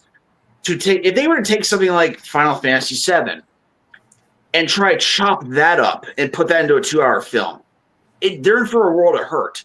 Another game, if they try to take God of War, any God of War game, even if they take the shortest God of War game and they try to turn that into 2 hours, you're in for a world of hurt. Yep. These games nowadays are far more cinematic, and there's so much story and nuance and character development going on now. And they want to take it, and these games sell incredibly well. Ghost of Tsushima sold incredibly well. Okay, these Dark Souls games, okay, they sell very well, but they have a lot of story going on as well. All these characters are going. These Hollywood people aren't going to spend that kind of money.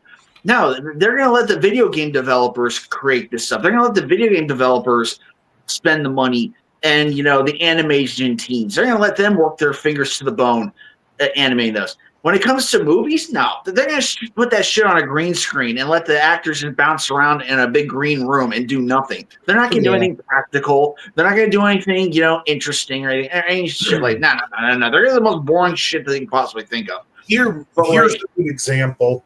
Say they were to adapt the Mass Effect trilogy into a trilogy of movies. Again, Mass Effect. I'm about to bring up a good point with that, though. No, bring it up. I want you condense it, like, you wouldn't have enough to give all the characters development, and I'm gonna say 6 words that really hit a Mass Effect fan in the heart, and like, I know it just wouldn't have a fraction of the impact. Does this unit have a soul? If you played the trilogy, you know what I'm talking about. Professor. It's funny. Yeah. Go ahead. Yeah, go ahead, brother. Yeah, sure. It's great that Jedi brought this up, and that's just reminding me actually of 2 other things, not only on my honorable mentions, but something I also want to get your guys' opinion on.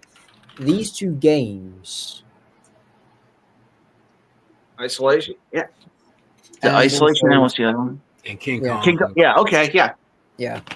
Again, both honorable mentions, but also really great in terms of what Jedi brought up in terms of Hollywood adapting video games, but those 2, it's the other way around. Yeah, they're taking the film and actually putting it in video form. Because see, here's the thing I have to mention also, because Gojira and Anthony broke this very well. The simple fact is, you have characters in these games like Ghost of Tsushima, you know, they're got such complex characters that it's like, if Hollywood did this, it would have to really be a gamer to turn it into either a series or film and do that right, because I feel like they wouldn't do it. I mean, a total filmmaker would not do it justice unless they were a gamer. Because I'm giving you a good example. I kind of shared this on the group chat. StarCraft 2's character of Sarah Kerrigan. She is like, I've actually looked this person up, you know, talked about her. I mean, looked up and everything. Her character arc is so complex in that she goes through this total arc from beginning when the story starts to where she's human, to where she gets changed into something totally different. Then she's kind of, in a, between human and alien. And then finally she transcended into something totally like a god, to a goddess form, something like that, that's so complex for just one character. I truly don't believe you can really bring that to the table in film form or television form, because I feel like, as y'all have mentioned, y'all have said this, I think they would truly destroy the essence of what some of these characters are and what the game is, And you'd be told, I feel, and this is just me, I'm not a gamer, but I feel that all the things I do in games, in which y'all mentioned the games that you brought up to the table and everything, I feel they need to just stay in game form. Do not touch it. Hollywood, don't fuck around and mess with these things because they deserve better than what y'all gonna give them. And I'm gonna say, and I'm gonna say to this too, man. And even if people are, who love movies, we all love movies, but we love movies that have substance. We have love for movies that are just like the legendary movies, man. Like we all can come up with legendary movies that are that we grew up with, movies that are even modern. Some are modern, but the majority of nowadays, we all know that that Hollywood is pumping out a bunch of fucking trash, like trash movies. And I'm not, and I'm gonna be honest, man. I think Ghost of Tsushima, aside from more of the legendary samurai films, Ghost of Tsushima is actually a better as a film in itself, as a game, is better than some of the movies they're putting out right now. Yeah, because I remember when you showed me just a small clip of it one time, I was looking at it, it's like, damn, that looks like something out of a film or a movie. And I was like, how is that Hollywood? How is that Hollywood can't do a genuine, toast to this? Why can't they do something like this with such emotion, such craftsmanship, showing that essence there? Like they can't, like the one I showed you of, like the one I showed Professor of when Jin's horse is dying. Yeah, I remember that one. When his horse is dying, and that he's showing more. That's more pain, more sorrow, more despair, and more drama than in any other film, than a lot of films that they've been putting out lately.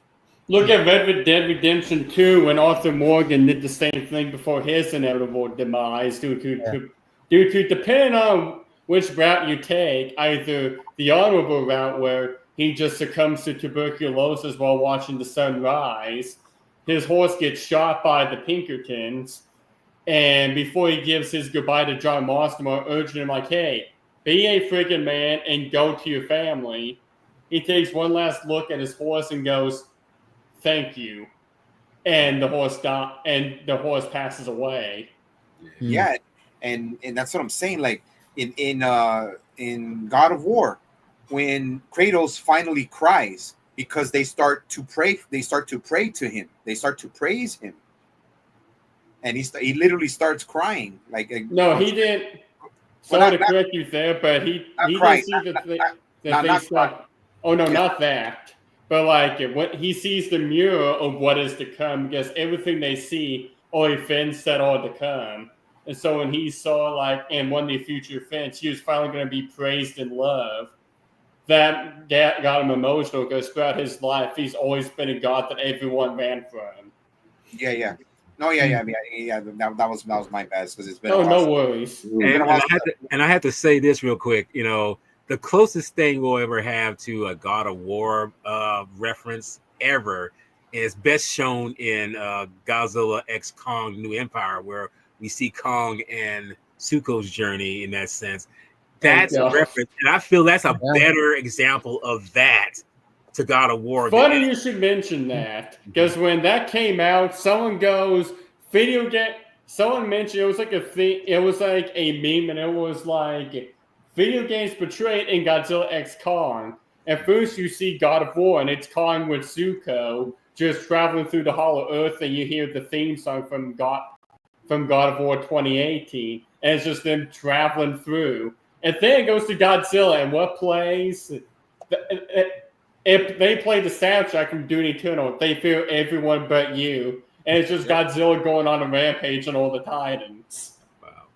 Yeah, it's like, that's what I'm saying, but you know what? You guys know what I mean. It's like they even in the first God of War 2018, where he finally tells Atreus that he has nothing left to hide, and he just lets his bandages fly right off his hands. Like that to me is more drama and more emotional than a lot of the God of War has superb storytelling. Or another good one, the ending of Like a Dragon, after everything the young master put Ichiban through, he still tries to talk him down and turn himself in and do the right thing because he cares about him. And as much as you hate that character, because of how much Ichiban still cares about him, when he gets stabbed, you just feel gutted instantly. Yeah, like that, and then that part where he's like, and he's carrying him, and it's like he's literally carrying him, or he's holding him, and he picks him up, doesn't he? He picks him up and Yeah, he carries him. picks him up and runs off carrying him, but the Yeah. guy like stabbed him in the kidney, so he like bled out in just seconds. Yeah, like that's what I'm saying, man. Like, yeah, and I'm not saying all. There's some there. Hollywood will put out maybe one or two maybe decent movies. You know, maybe one good one, but it's like these video games have been more dramatic, more entertaining, have more heartfelt emotions, and the characters, even though the majority of them are all on motion capture, are doing better than actors that are being freaking considered for freaking Academy Awards.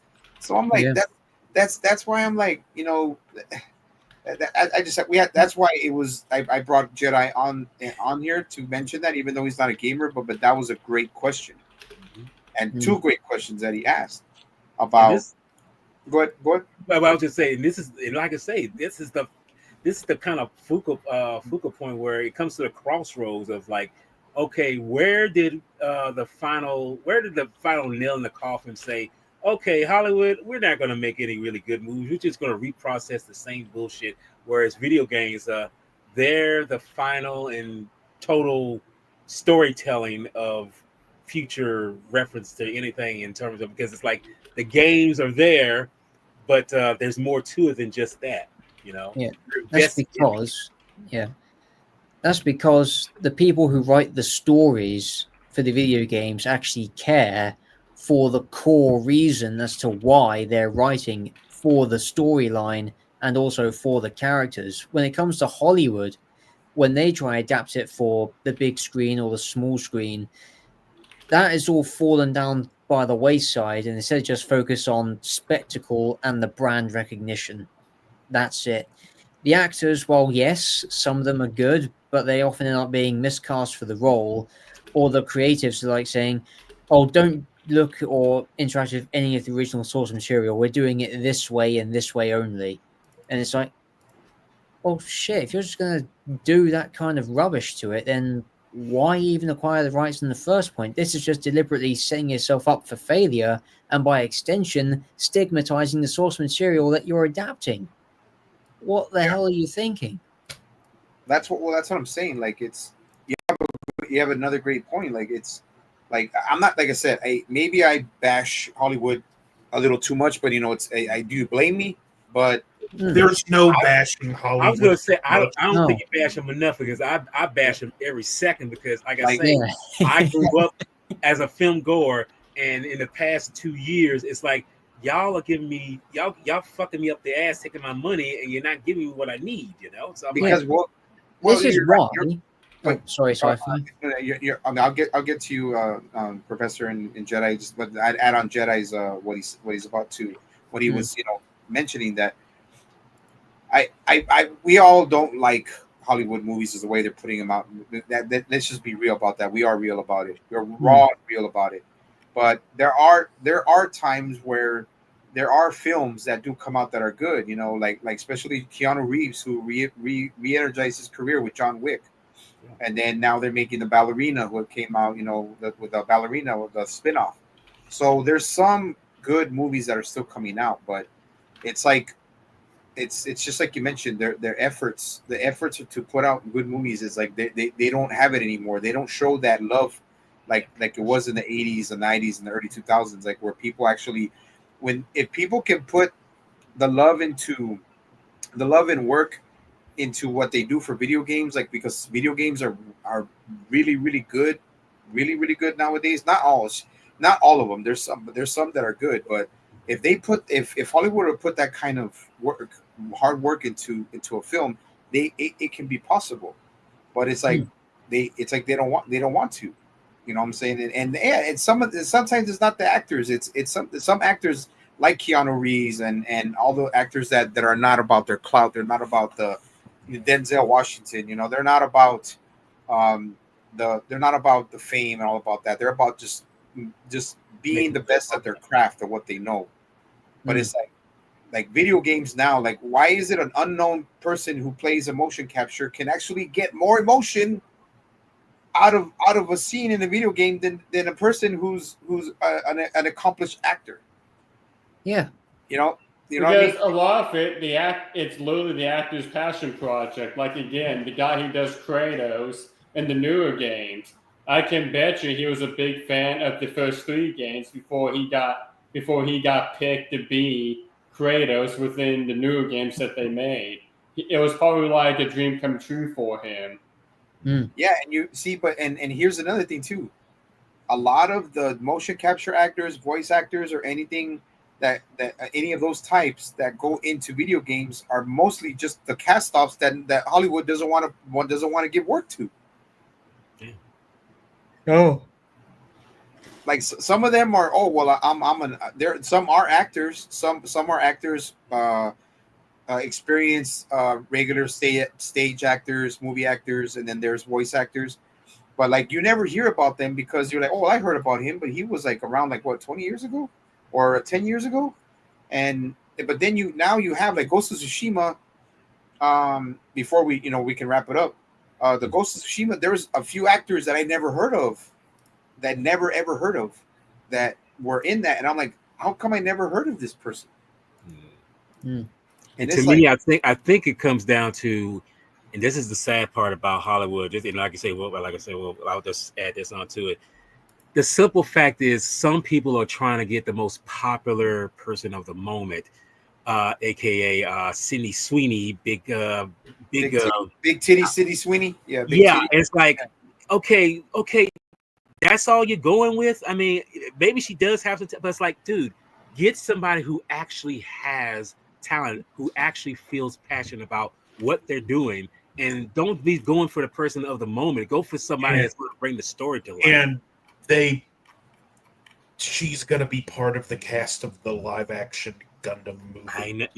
I do. Don't bring that. Don't remind me. Don't remind me. She's not that great of an actress, man. Like there's better. One check, guys. Yeah, there's better out there. Wait. What was that, Sam? I couldn't tell what that was. Oh, shit. I didn't hit the mute button. I meant to hit the mute button. Yeah. Oh, shit. Sorry, Is it about Sydney Sweeney? Okay, yeah. Yeah. All I can say is, Matt, were you moaning over Sydney Sweeney? No, I was screaming into my hands. I was screaming. I was screaming. I was mourning in pain. That's what I was doing. Fuck. Yes. Yeah, she's gonna be a part of Gundam. What the fuck does she know about Gundam? And well, it's bad enough she's in it, but if she's playing Sayla, no, stop it. Stop Anthony, keep going, Anthony. Keep going. It's working. Keep going. Come on. You shut the hell up right now. Stop it. You're giving Hollywood bad ideas. Come on. Stop it. You're manifesting bullshit right now, Wolf. Stop it. You go to the corner. You get in the corner right now. No. Do it, Percy. No ball. Behave, Johnny Coon. Hey, Sentry Chon, you keep your panties in line. Go to the corner. The adults are talking. Don't you have a street corner to be standing on? No, I feel your pain, man. I feel like Anthony and Gajira, like, oh my god, imagine if she is Sayla. Oh, dude. Oh, stop! You stop it too. I'm actually worried, man. I'm actually worried. Like, I'm actually. Well, worried. you keep talking, he's gonna manifest it, dude. Stop it. I got this is on my mind. What if she's Ina? Oh God! See you did. Good job, Anthony. You're throwing gas to the flame. Yeah, man. I wasn't gas. That was a grenade. You just dropped a grenade in the middle of the fire. What did you do? No, that was the colony drop. That was the colony's. Yeah, there you go.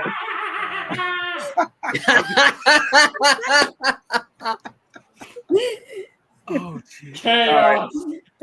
No, but anyways, Chaos guys. everywhere. No, but anyways, guys. Well, enough with the Sydney Sweeney stuff, and we'll wrap it up, man, because it's already going up 2.5 hours. But yeah, so we already spoke everything about what we love about the games and everything, and Hollywood sucks right now, and video games are pretty much doing a lot better than freaking movies, in my opinion, especially when they come out with Jake, you're just in time, Jake. Yeah. Aren't you enjoying Okay, this? everybody, time to bully Jake.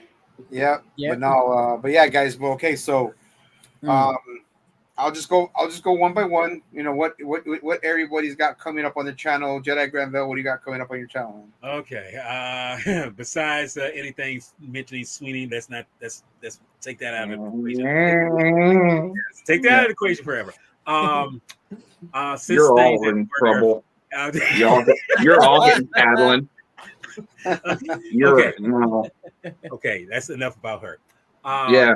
Since work is coming to a kind of slowing down for me, I'm going to get back on doing streams and everything, and I'm hoping to do something along the line of. But I have to get in touch with somebody. Hopefully, if I can get in touch with them, fine. But if it's just me and sci-fi, we're going to kind of talk about Cradle to the Grave. The 2003 action flick. Sometime in the future in September. And coming at the end of the month of September, I'm hoping that we got Professor and Kevin, where we're going to talk about the two 80s TV films, talking about Doomsday, which is The Day After, and Threads, which are very complex and very eerie films talking about World War III.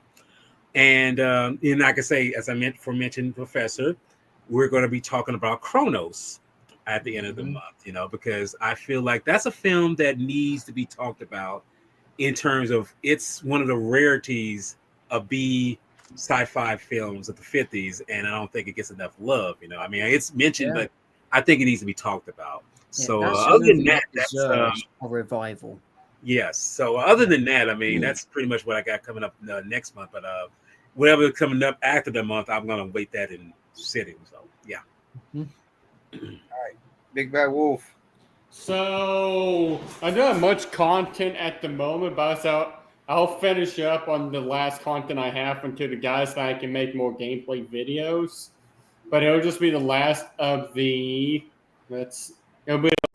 Nemesis demo we did a couple of months back. So it's an old recording. And then other than that, all I've been doing is working on True Instincts 2, which I was actually working on during the stream. And I'm just trying to get that video so I can send that to Mr. Matt Jacobson over here. And then other than that, nothing much going on. Nice. Cool. Gojira. So I'm going to finish reading True Instincts 1. Once I get True Instincts 2, I'm going to be reading that. I'm going to be doing some traveling soon, so I picked up a copy of... Oh, cool. Ooh. Oh, the novelization. Nice. Yep. So picked up this. It's got some pictures of the movie in it as well, but also kind of breaks down some scenes of it in as well. I took a little peek as well, so there's that. I have some figures online that are up for a pre-order as well on Monday. I have two figures coming in from Amazon. I have the Gundam Wing figures, Wing Zero and Epion coming in. I know that my buddy Anthony Jordan, he has those coming in. I believe Wednesday he's got those coming in. He and I have been talking about those. What? What's wrong? I'm jealous. Wait 2 more days. That ain't fair. I don't know. I guess the shipping place is closer to me. I guess I don't know. I don't know. But anyway, so there's that. around December, I've got a bunch of Ichibanzo figures that I have on pre-order. Hopefully they come in December and they don't get pushed to like February or something, knowing my luck. Are you getting Kevin's favorite?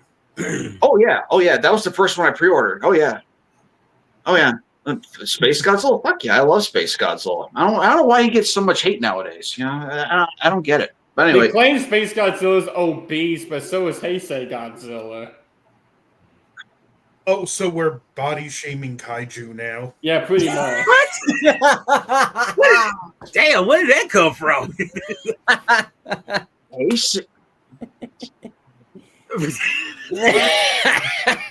Okay. Wow. Does this look obese to you? I'm talking about 1993 through 95, not 89 through 92. Thank you very much. Okay. You want to play that game now? Oh, you got guy. I'm gonna play that game. Okay, fine. I'll just reach a little further. Okay, I'll reach a little further. Seriously? Yeah, he looks like he got a dad bod. No, It he looks looks like like a Florian- bodybuilder. He looks like a No, it looks like linebacker who's about to Florian- run your ass over if you keep talking shit. It looks like Florian- Okay. It looks like Okay. Florian and Avengers Okay. Endgame. It looks like Okay. Florian and Avengers Endgame. Look, he's got a little bit of the He beer looks- belly. He's got a little Where bit do of you see a beer belly? He looks like he's a what? You never seen a bodybuilder before? A power lifter before? What? Because he doesn't look like a CrossFitter like the Final Wars Godzilla. You want to talk shit? Why are you talking shit for? Huh? Why are you talking shit for? Why are you talking shit for? It's not a bad thing, but we can't avoid the fact. Hey, Big Bad Wolf, go take some weight gainers, man. Go buy some creatine or something. Bro, what's this? This is I will when you start taking Slim Fast. I don't need Slim Fast. Lord, there we go. Anyway, so that's what I've got planned. So yeah. If anyone needs weight gainers, it's this guy. Now, why are you picking on Professor for? What did he do? Here, Anthony, what you got coming up, man? Well, waiting on the Wing Zero and Epion. I got a review of my Gundam Wing Retrospective Part 8 I'm doing, and I decided, because not only because it's my favorite episode, but because I hadn't really talked about the music in the series, Part 9 is going to be dedicated specifically to the episode Crossfire at Barge. Okay, cool. And I did talk to Gojira, because I've been debating on whether or not to include the movie Endless Waltz in this December, because Endless Waltz is a Christmas movie. Fight me! I invited him on a live stream to talk about it, and I'm ramping up for Montober right now. This week I got to watch and review Phantasm, the first one. Okay. Yeah, like we'll make it a tag team match, brother. I got your back. It's a Christmas movie. We'll make it a tag team match. Fuck yeah. I know you asked me if I wanted to, but let me see if I can get a copy of Endless Waltz on eBay.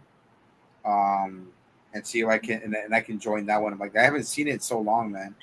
There's even a line in the movie from Duo. It's Christmas, but there's always somebody that gets stuck working. Yeah. Yeah. There's Christmas trees literally everywhere.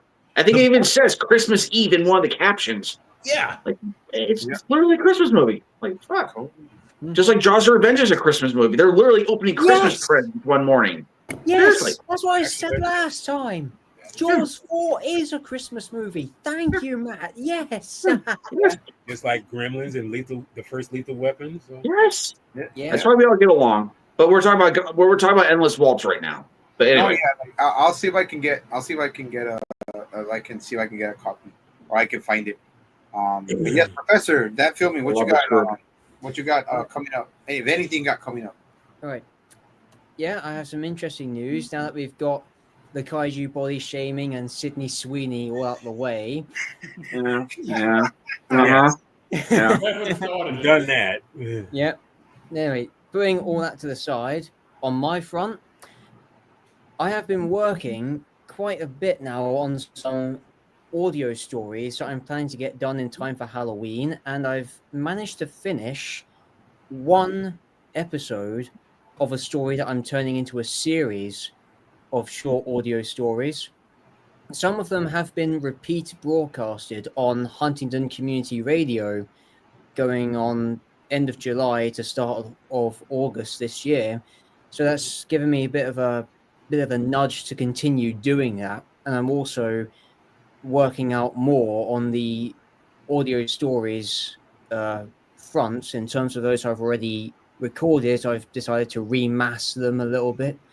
And yeah, I hope to do some more of that content in the future. Cool. Well, you heard it there, guys. Everyone who was watching, everyone who's got anything planned, Jedi Granville, Big Bad Wolf, Gojira 51, Anthony Jordan, the Professor, me, I was planning on doing a live stream for the Bear, but now that StreamYard is shit, and I ain't paying no fucking $70 to use this fucking software for fucking twice a month. Bullshit. I'm not gonna be doing that.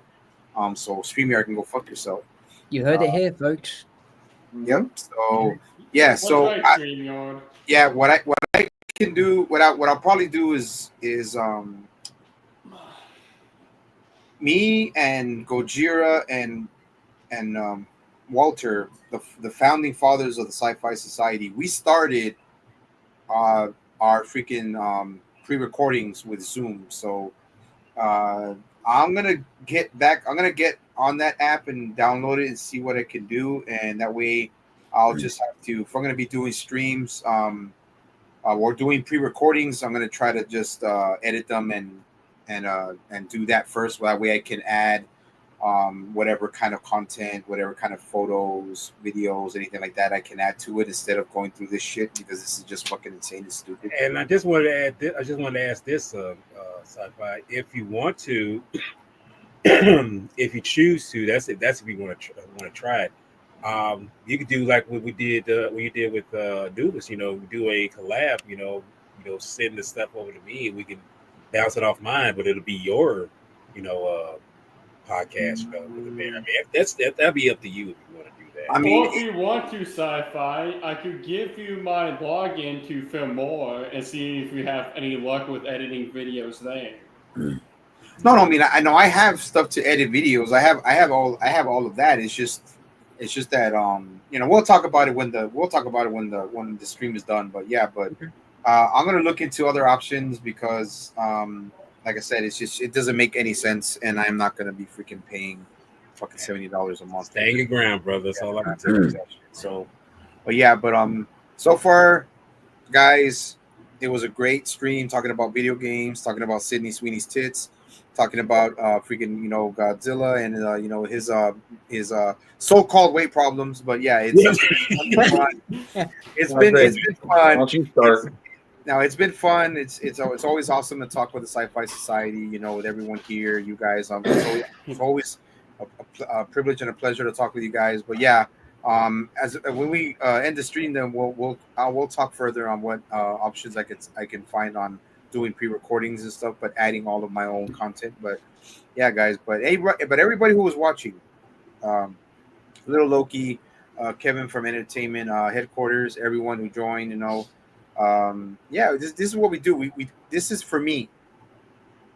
This is what it's all about the Sci-Fi Society, man. Just hanging out with the homies, chilling, talking shit, talking about what we love: video games, sci-fi horror, anime, action, drama. This is what we do. This is what we enjoy doing. But this was a great stream on video games, man. And I'm back to video gaming, and video gaming is in my blood, But I'm just glad you guys, join me on this, and let's see, man. I don't know. I'll see what other options I can do. But to everyone who was watching, thank you guys for stopping by, joining the chat, and remember, guys, we are the Sci-Fi Society. We always keep it fucking raw. We always keep it fucking real, and maybe see you on the next one. But peace out, everyone. We shall see. Peace. See y'all later.